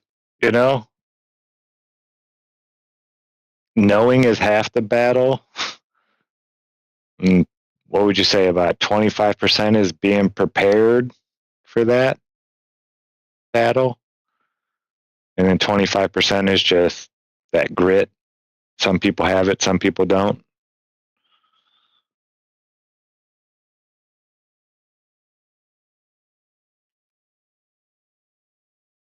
My mom said something that made me really proud of her.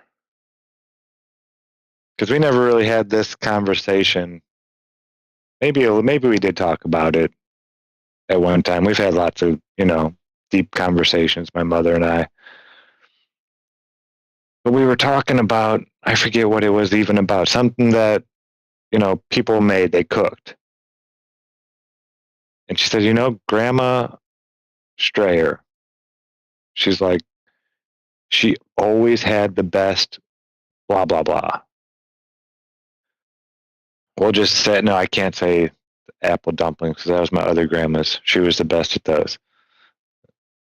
We'll just say macaroni and cheese. It wasn't macaroni and cheese, but we're going to put macaroni and cheese. She made the best macaroni and cheese, and she was comparing it to others people. And she's like, you know what, though, Zach? I think it was love that she put into it that just made it taste that much better than everybody else's. And I was so proud of my mom for knowing that. That's those little things that, get passed down. Because my mom doesn't watch those types of things, the videos we watch where you can actually put your love into things and all that kind of stuff. But she just knew it, that it's possible, that you can put love into things and it makes them better. I can squeeze out about 2 tablespoons of love. So if I put a little bit into everything, I can really kind of stretch it out that way.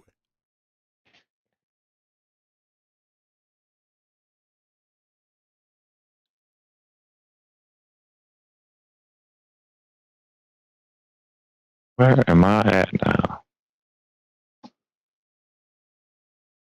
Oh. I don't know. Where are you at? I don't know anymore. Nobody knows. I'm out there somewhere. Cami, you're awful quiet.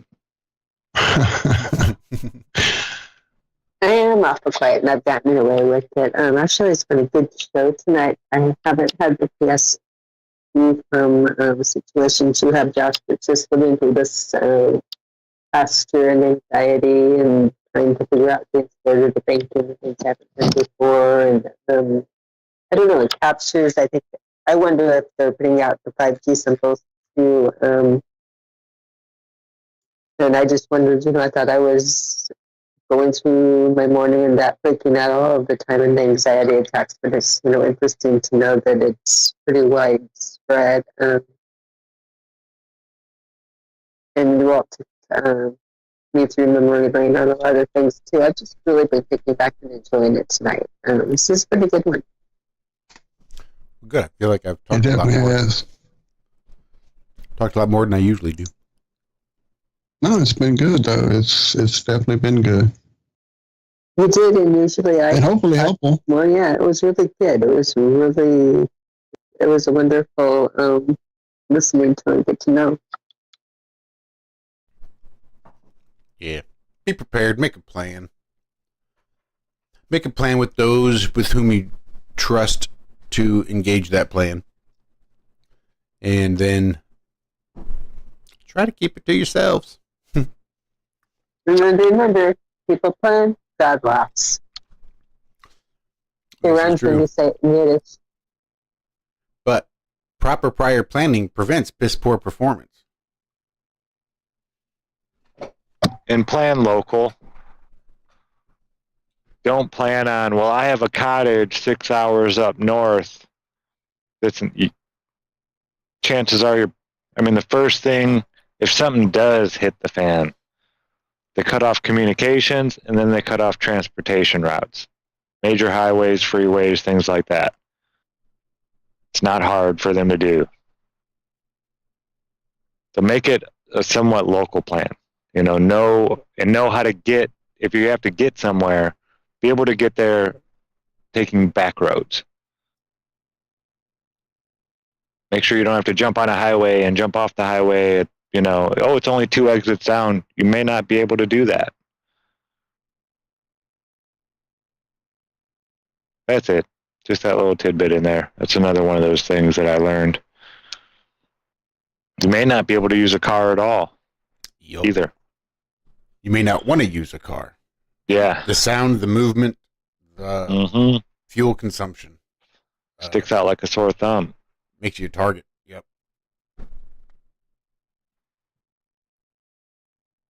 I'm reminded of that scene from that one movie with Tom Cruise and his front tooth, War of the Worlds, when they were trying to make their escape. Everybody's just like start dogpiling the car. Well, fuck, you got a car, you can, let us in. Fuck you, give me that car. I got a family, and my family needs it more than you and your family does. Just one more Yep. thing you've got to try to protect and defend.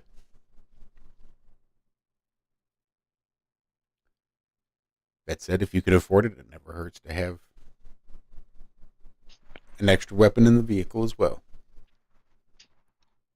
If you can keep a pistol on yourself, keep a rifle in the vehicle. It's being voted on here real soon, or going to the senator or the governor's desk. I can't wait. Really? Yep. Here in South Carolina, it's going to be constitutional carry. That'll be nice. They're making it so it's constitutional carry, but you just can't open carry in most places these days. A lot of the local localities. If I have to conceal, that's even better. Right? I mean, yeah. Oh, darn. You mean I get to hide it? Uh-huh. So I get the tactical advantage of you not knowing where my guns are. Thanks. You're so nice. Yeah, everything's constitutional concealed carry. Yeah, And I like that better. you can walk down the street with a gun in your pocket and up to 3 ounces of pot in the other. Nice. Yeah. Nice. I was just reading an article on that today, because that's always been a question I had, and one of those things that's always sort of been up in the air as far as what the gun laws are. I think in Missouri, that's what it is. I mean, it can be a little bit strict if you're like, if they can prove you are intoxicated from overconsumption and then using your weapon in a reckless way, I think that begins a thing. Like, if you're already committing a crime with your weapon, brandishing it, being irresponsible, whatever, and you're stoned, that's pretty bad. But just having your license to grow or whatever it is you need, like, I don't know. I don't think you need anything anymore just to smoke it. But you don't get in trouble for having guns, and they can't deny you your right to bear arms. Grrr. I think felons should still be able to carry. Maybe, well, yeah. Yeah. I don't see why not. If you've served your time. Yep. I think that's one of the ways they go about, disarming people. Right. Unless your argument is only the bad felons that are going to break the law should follow the law and not carry a gun. Exactly. I mean, the bad ones are already going to break the law. Right. They'll be armed regardless. Yeah. So if they're going to be a responsible felon, then I'd rather have another good person out there with a gun. Yep. And the argument, it's kind of hard to go against when you look at it logically.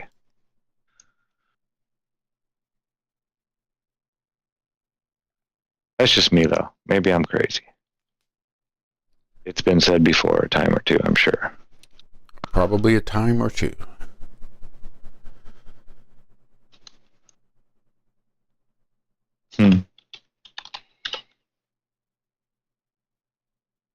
So what do you recommend for a 9mm, Zach, now that I'm in the market?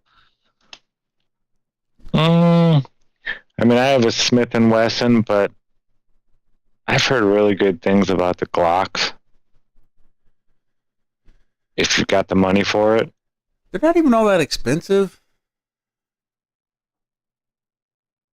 I just think they look weird. Yeah, but I hear they're very, very... I mean, the Smith & Wesson has been very reliable. Never had a jam in it once. It's really easy to take apart and clean and all that kind of stuff. There's not a whole lot to it. But I hear the Glock's the same way. And it's even more reliable somehow, And I haven't really put my Smith & Wesson through, sticking it down in the sand and dirt and getting all that stuff down in the nook and crannies and all that. I don't want to do that to it. Yeah. Well, that's kind of the one I'm looking for. Like I know the Glock doesn't. It looks a little weird, I think. When the grip's as big as the barrel, it just looks like a square, like a 90-degree square, just missing the compass. But so I've been looking at these Beretta APXs. Ooh, yeah. And that's like literally what they're doing with them, just like throwing them in the dirt and stomping on them and just. What does that hold? 9? Not on the 9s. I think on the 40 cals, I think they'll hold 9. Maybe even more than that. But it just because I'm looking at compacts and micro compacts and full size, and the APX line runs pretty much the full gamut. It's just apparently it's not the best looking gun out there. Apparently, there's a lot of people who don't particularly care for the aesthetics of that Beretta, but it's reliable as fuck. Apparently, you're watching these guys do 1,000-round tests and just blast the shit out of it, just run it, and like, my God, I just put 1,000 rounds down range and didn't have a single misfire. Mm-hmm. And they're paying, $600, $700, $800, $900, $1,200 for other 9mm. And oh, guns are like cars, dude. You can get them all tricked out, and the prices can get insanely ridiculous. $350 for these APX.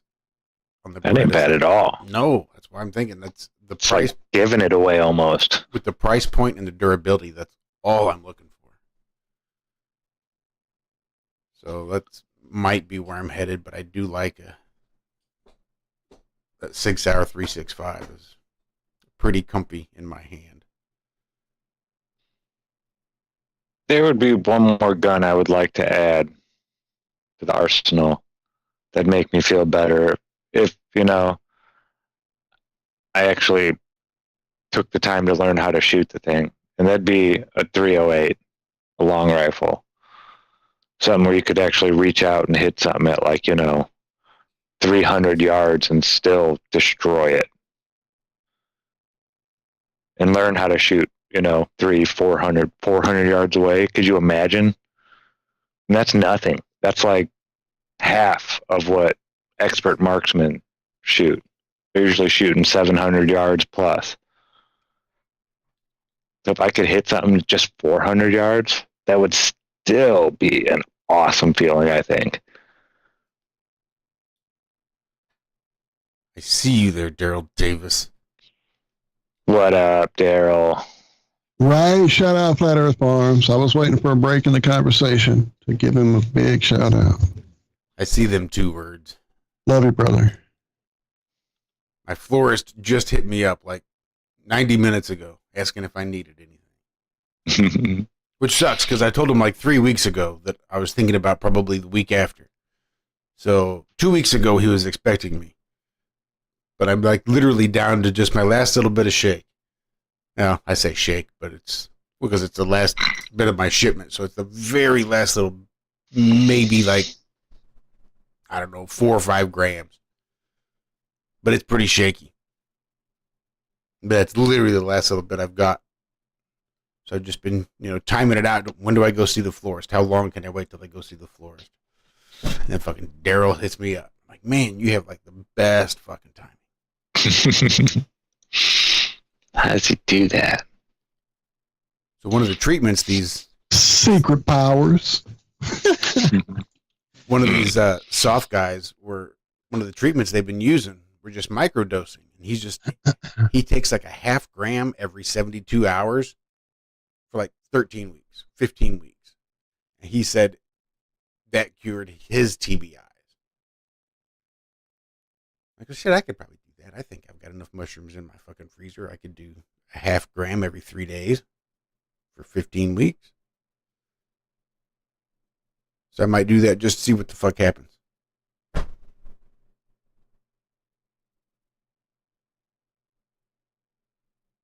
might even take it to 48 hours.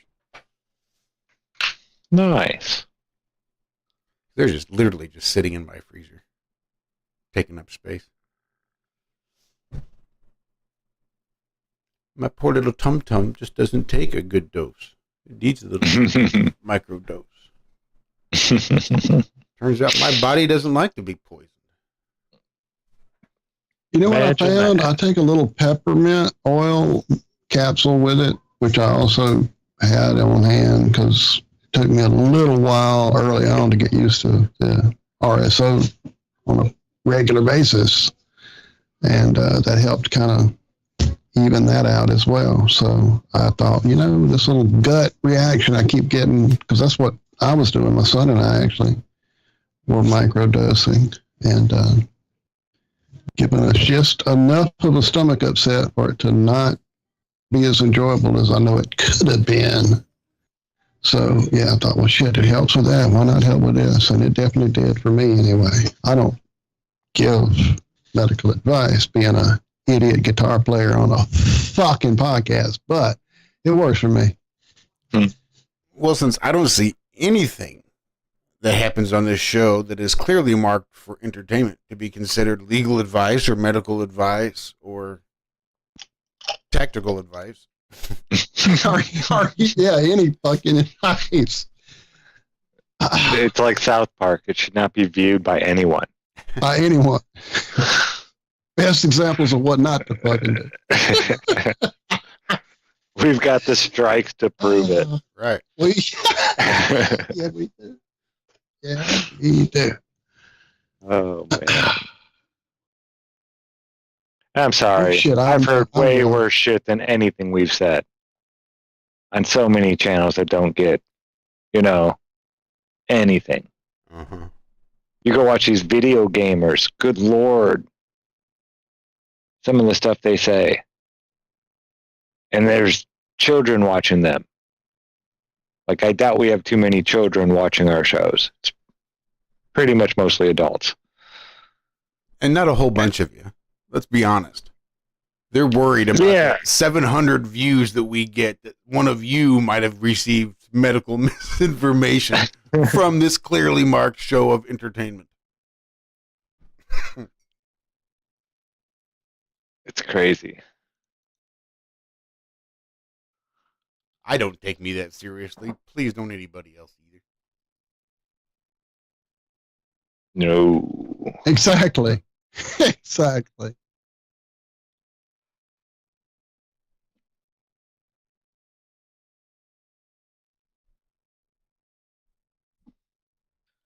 I am currently watching Cats in the Snow and loving it. Thank you. I was supposed to just check the video out and just get it ready to watch, and once it started, I couldn't look away.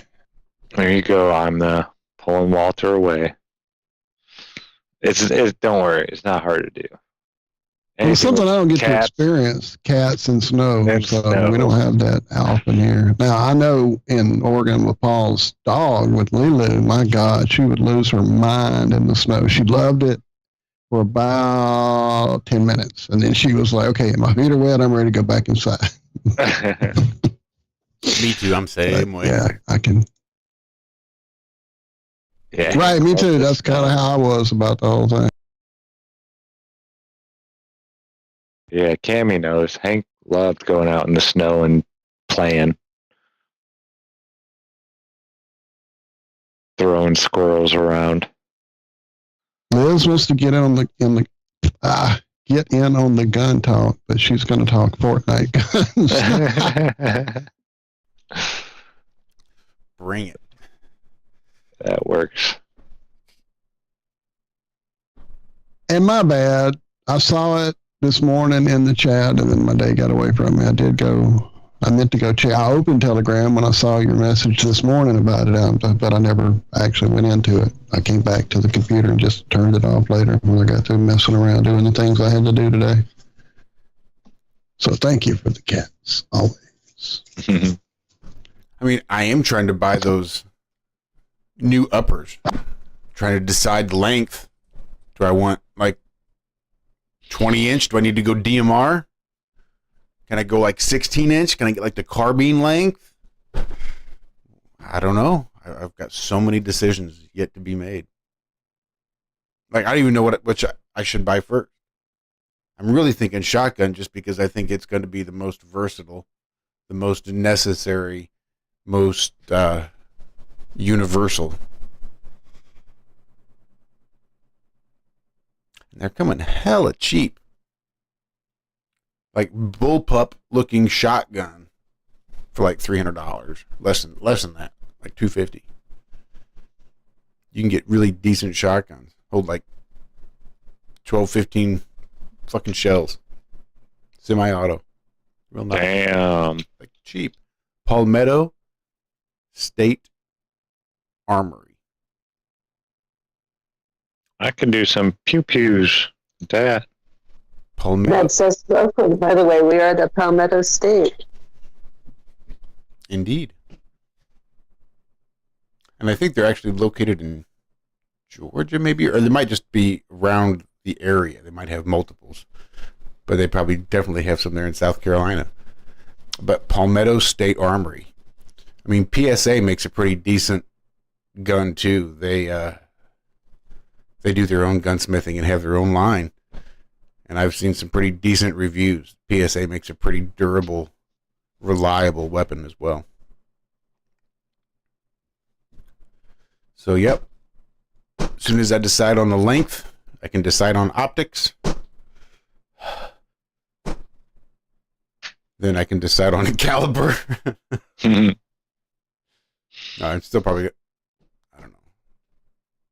The 223 Wild is kind of nice just because it's interchangeable, but I do like the idea of a dedicated 5.56. Palmetto State Armory is based out of Greenville, so if you come visit us, we will drive and take you to their main location. Oh, that Very would be close. awesome. That would be badass to be able to pick it up right from the fucking store.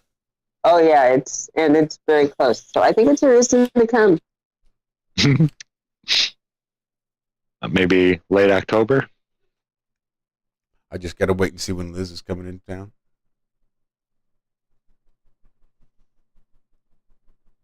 She's ready. I'll just plan my life around Liz.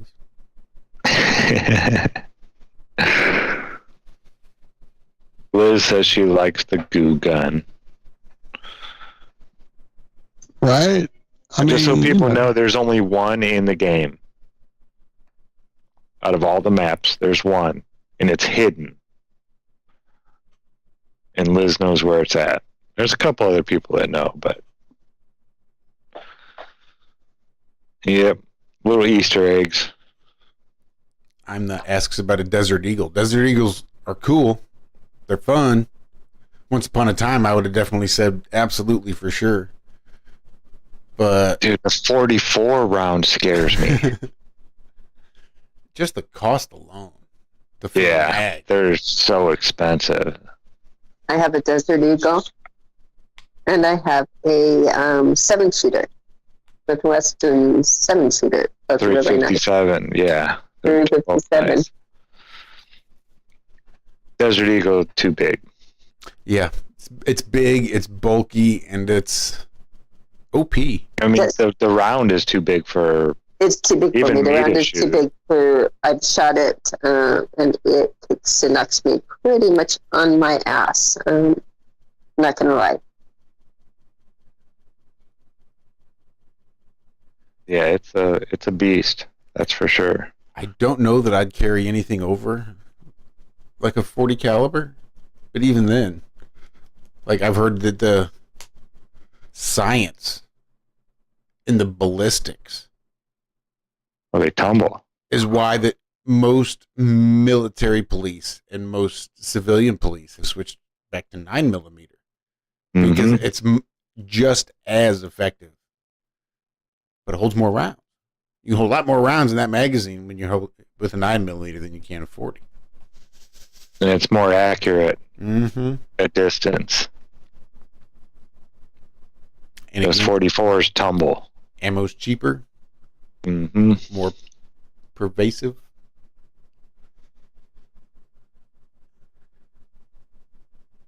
Yeah, you see those 44 rounds, it's like, wow. Just wow. Mhm. Yeah. Yeah, when I see the Desert Eagle, it's like, oh, okay, it's because it's big, but my 9 is big as well. I mean, it holds 16. So it's got a big handle to it. You know, the grip is very large. It's a larger. I've seen much more compact, smaller ones. This isn't one of those. And the Desert Eagle is like its big brother, you know, to where my 9 is a big brother to a smaller 9, a compact one. It's not the gun that really intimidates me. It's when I pull out the round and I look at it, that 44 round compared to my 9mm round. And that's when it's like, oh, okay, there's the real difference right there. That's just, I couldn't even imagine a 50. I've only seen a 50 caliber rifle. I've never seen a pistol round.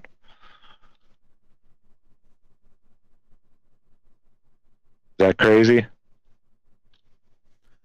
I guess I didn't realize there's a big difference between a rifle round and a pistol round at 50 cal. Oh yeah, the rifle round was long. It was like 3.5, 4 inches long. Guess it makes sense. Pointy. Yeah, it's got that long point on the end of it. Pistol round's probably blunt. I'm supposing. There's no way that 50 was being held by any type of pistol, handgun.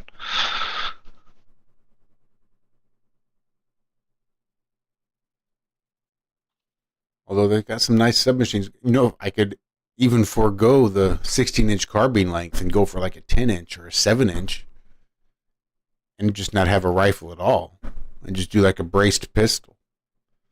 I thought I read maybe somewhere they were allowing the pistol braces again. I don't remember exactly. Though I've not seen them around, I would think that if they were selling them again, that they'd be everywhere. Yeah, I can take that AR-15 and just put a shorter barrel on it, and it's just considered to be a pistol. Yeah, it's pretty cool. My shotgun is like right at the edge of being street legal because it's made for home defense. And it came with a pistol grip. And I put a stock on it. But the barrel's still as short as you can get it legally. You start cutting it off anymore, and it's considered a sawed off.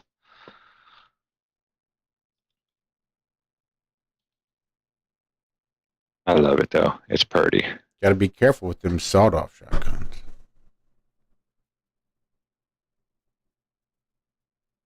I mean, I never really saw the point of doing that.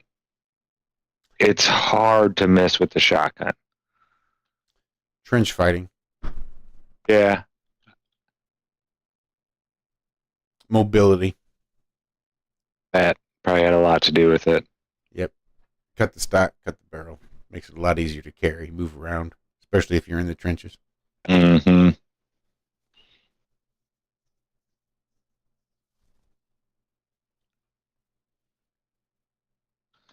I love the smell of shotgun exhaust. There's something about just that burnt powder inside of a shell. It's good. It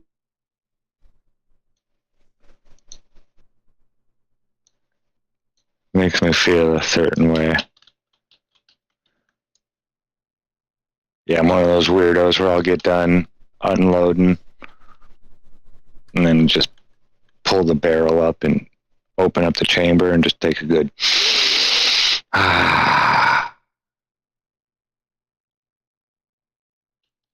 probably nothing carcinogenic about that. Yeah. Black carbon dust. It'll be fine. It'll be fine. Rub some dirt on it. There's a carbon plant in our area, carbon black plant, that produces so much of it. There's a fine coating of dust within a certain mileage of the plant, and like there's signs in every laundromat area, don't put your carbon black crap in our water. Yeah, it's bad here.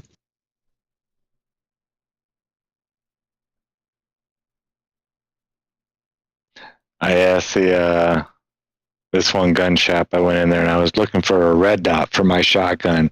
He just kind of looked at me funny. What do you need a red dot for your shotgun for? I was like, home defense. Mm-hmm. No, we don't sell anything like that here.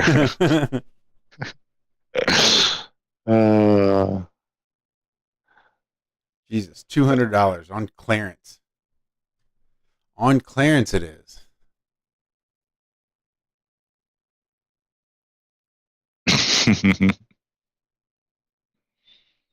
Which one? What are you looking at? The bullpup. Look at this. Century Arm Centurion BP-12 semi-auto bullpup 12-gauge shotgun. $199.99. Hello there. Now, doesn't that look fun? That does look like a lot of fun.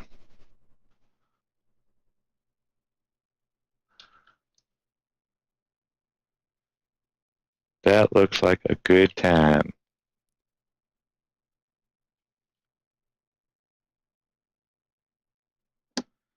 Haven't gone shooting in a bit. Neither have I. It's been a few months, not like years or anything.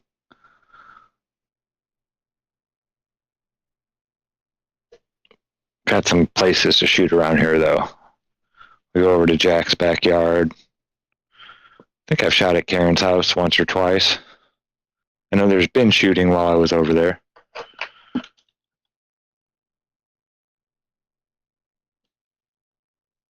Black and bronze. That's a pretty one. I've got to watch Karen shoot a gun in real life. That's hot. Ted. I've seen a bunch of flat earthers shoot guns. They're pretty good shots, too. If I do say so myself.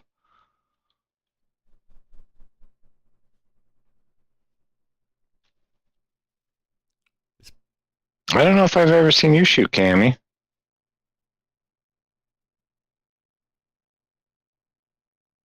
Camille? I am here. I have not done shooting since I popped my retina. That was the year of the Canada conference. Trying to think of what other conference it was that year that I had the eye surgery, and I have not shot since then. So no, you have not seen me shoot. That's something we shall have to remedy. I have to see if I still can or not, so it'll be interesting.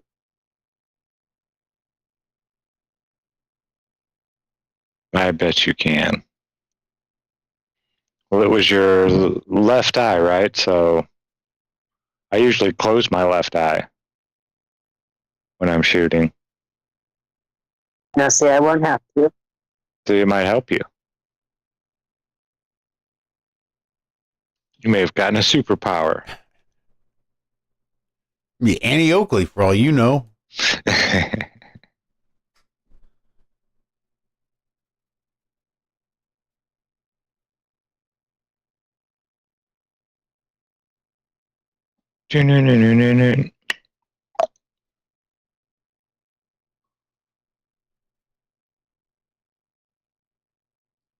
Ah. All right, gentlemen, it's lovely. It's after 9 o'clock here, and we've been on for several hours, so I'm going to go ahead. I've been listening mostly, but I'm going to go ahead and pull the headphones off and listen just to the rest of the audience. So I'm going to say goodnight to everybody. Happy Friday. Well, you have a great rest of your night, Cami. You do the same. I'm Love you, hoping lady. anxiety. Thank you. Love you guys too. May we have fewer anxiety attacks every day. Same to you.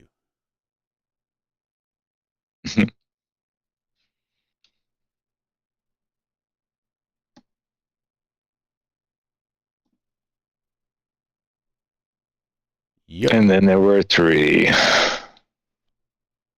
then Yep. there were 3.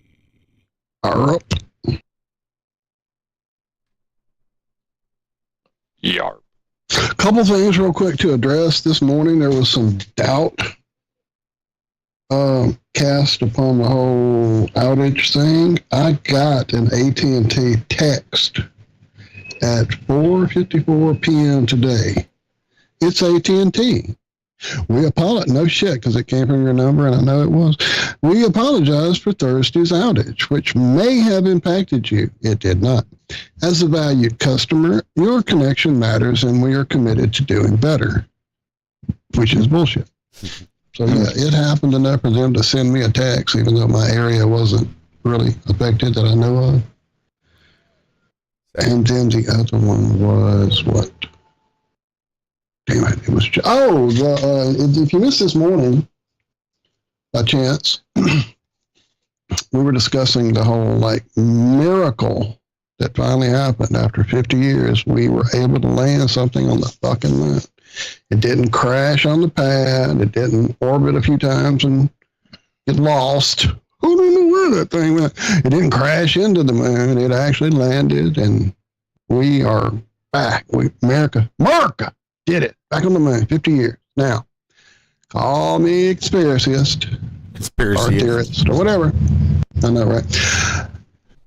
So, I mean, we tried a few times ago. We tried this thing. We tried a couple times, and it didn't work out. And you would think, well, I wonder who might have included some things on those missions that didn't work out, and we never heard about it. But this time around, coincidentally, purely coincidentally, there was an artist, Jeff Koons, if you know the silver, red, green, whatever color balloon animal.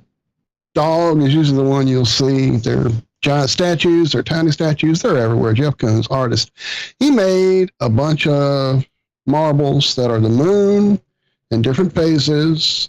There's some precious stones involved for landing areas, because that all happened. And coincidentally, this time, the time we happened to make it, he included a box of those on the what was her name? Artemis.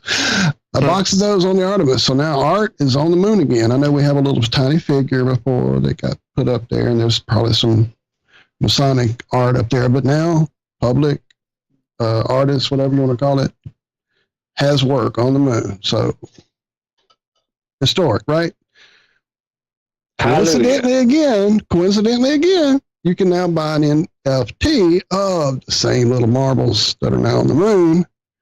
Coincidentally, the time we actually make it back to the moon, first time in 50 years, coincidentally, you can buy an NFT now from an artist that's trying to make money off of it. Just coincidentally. And is there a camera on this new device we landed on the moon, Walter? I saw a picture of the box of the stuff. Here, let me find one. Hang on.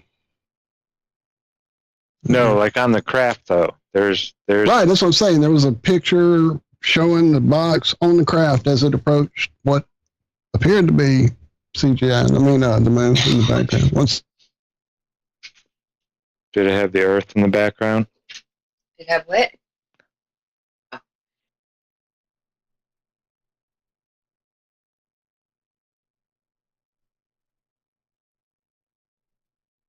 Wow, when you type it in that way, it just rolls right off the fingers. Jeff Koons on the moon. Let's see. Images. What we got? Let's see the images. See, I'll just share them all. Why not? I'm not scared. I know I saw one this morning. I bet they won't show it. This because I said I saw. Oh, here it is. This is the image I saw this morning that showed it to us all. Oh, there we go. There's the box of marbles. There's him posing with his box of marbles. And there's the picture image. This image Sorry, not a photograph. My bad, Zack. I thought it was a photo because I glanced at it and assumed, you know what happens. This is an image provided by Intuitive Machines. You know, sounds like a AI conglomerate. Anyway, there you go. There's the box of marbles. Oh, is that another box of marbles? Oh, no, that's a component of the fucking spacecraft. At least they upgraded their tinfoil provider, it looks like. Or again, that's Intuitive Machine AI again, probably. Anyway, so yeah. Yeah. Go get your NFT now for the moon. Good.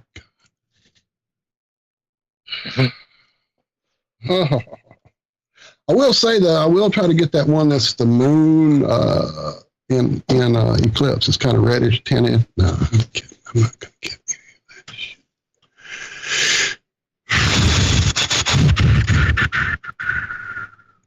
So yeah, apparently no cameras this time around. We thought, yeah, why include that?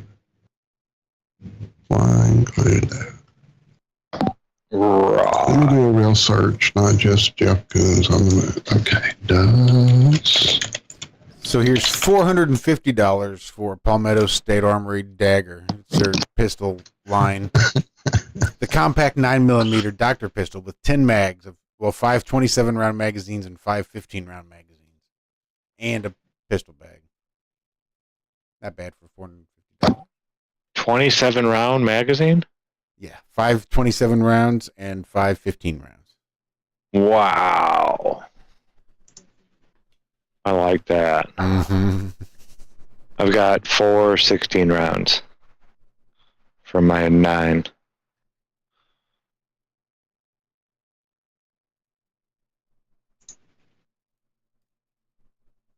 That's what I love about it. It holds 16. So that's like, I mean, some just hold 8. Like the compact ones. Mm-hmm. So that's like 2 of those. So it's like 6 clips.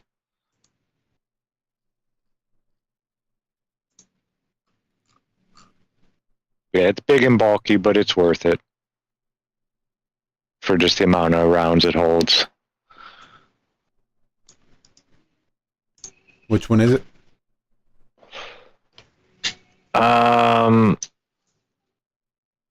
SV9. I think. Here, give me a sec. I forget which one it is. I see an SD9 here. Nice silver and black. Yeah, it's got the black grip, silver top. Yep, that's what I'm looking at. Oh, no, the 9VE. SW9VE. Like this one right here. Damn, that's a good deal there, too.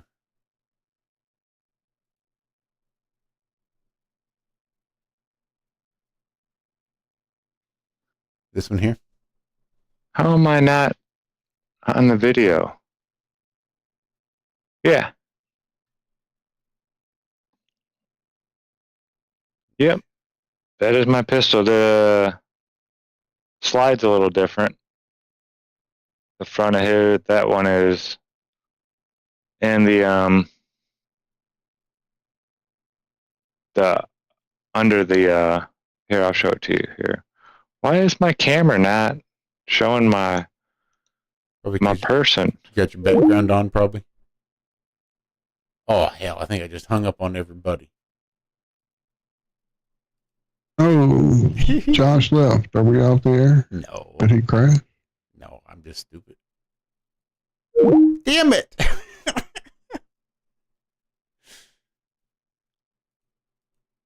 I just want to see. I'm seeing the overall shape of it. Yeah, just put it in front of your face.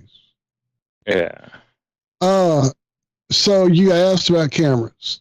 Turns out, I know this is a shocker. I'm sorry, let you get through there. Yeah, I'm all done. So it turns out that minutes before Thursday's landing, there were complications, which forced the private company who was running the cameras to power down, an important camera meant to capture the historic event. But this is the photo we got before they had to power down. What the fuck am I looking This at? is what we get for 80 billion, trillion, gazillion fucking dollars later. Are we sure this is the... It's a window washer. I don't know. It's a window washer with a 360 camera. Like it's like somebody. Fuck it is, but it ain't worth what we paid for it. That's soap on a window, and somebody with a squeegee. They're squeegeeing soap off a window and put it in a 360 camera. The last known image was taken about 6 miles above the surface, is what I'm being told in this article here. This is image one, though. Oh, the spacecraft's not vertically oriented. Oh, well, that would explain it all. It's that 23-degree tilt you got to watch out.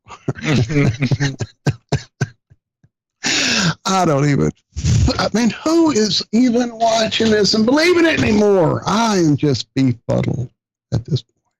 Oh, complications. Can't have pictures. Complications. NASA needs to stop befuddling Walter. Yeah, get me a moon marble, though. Fucking I will. I love you a good moon marble. All right.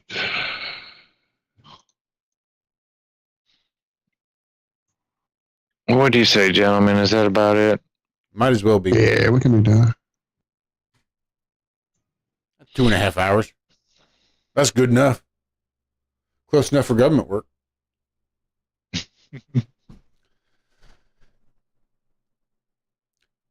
Ted Summer, I was just talking about the Ruger 1022. I got to looking at all the stock upgrades and all the fun shit that I'm going to do to the Ruger 1022 I got here. Makes it a sharp little rifle. I'm a big fan of that 1022. Remember those guns they used to have? It was a rifle and a shotgun together. Like an over and under? Yeah. I had a 22 on top and a 20 gauge on the bottom. Man, that's awesome. They don't make those anymore, do they? Yeah, pretty sure. I bet you. Yeah, those were great as children to play with. Because 20 gauge, I mean, yeah, you could hurt something, but it ain't a 12 gauge by no means. 22 high power pellet gun, pretty much. Good times. Still here. I made it. So you can get 12 gauge over and under, 16 gauge over and under. Oh, yeah. 20 gauge. Who'd have thunk it? All the gauges. All different. How about an 8 gauge? You can get the old elephant gun. Wouldn't surprise me. Do they make a 4 gauge? I wouldn't even want to see that round. I thought.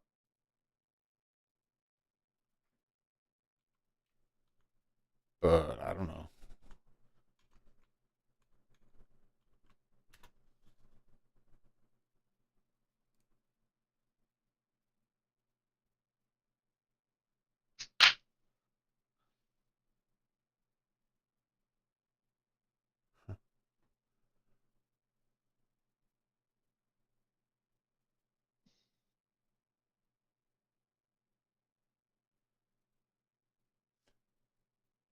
All right, now I'm just getting lost in the Google searches again. In the guns. We might yeah. as well.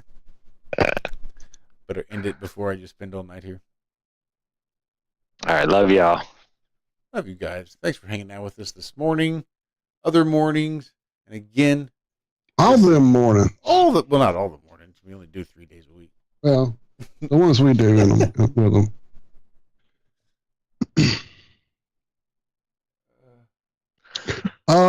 I don't know. Are we gaming after the show? Did you get enough of a nap? Or are we going to get Liz in on a quick game? It's Saturday, Liz. It's a game day.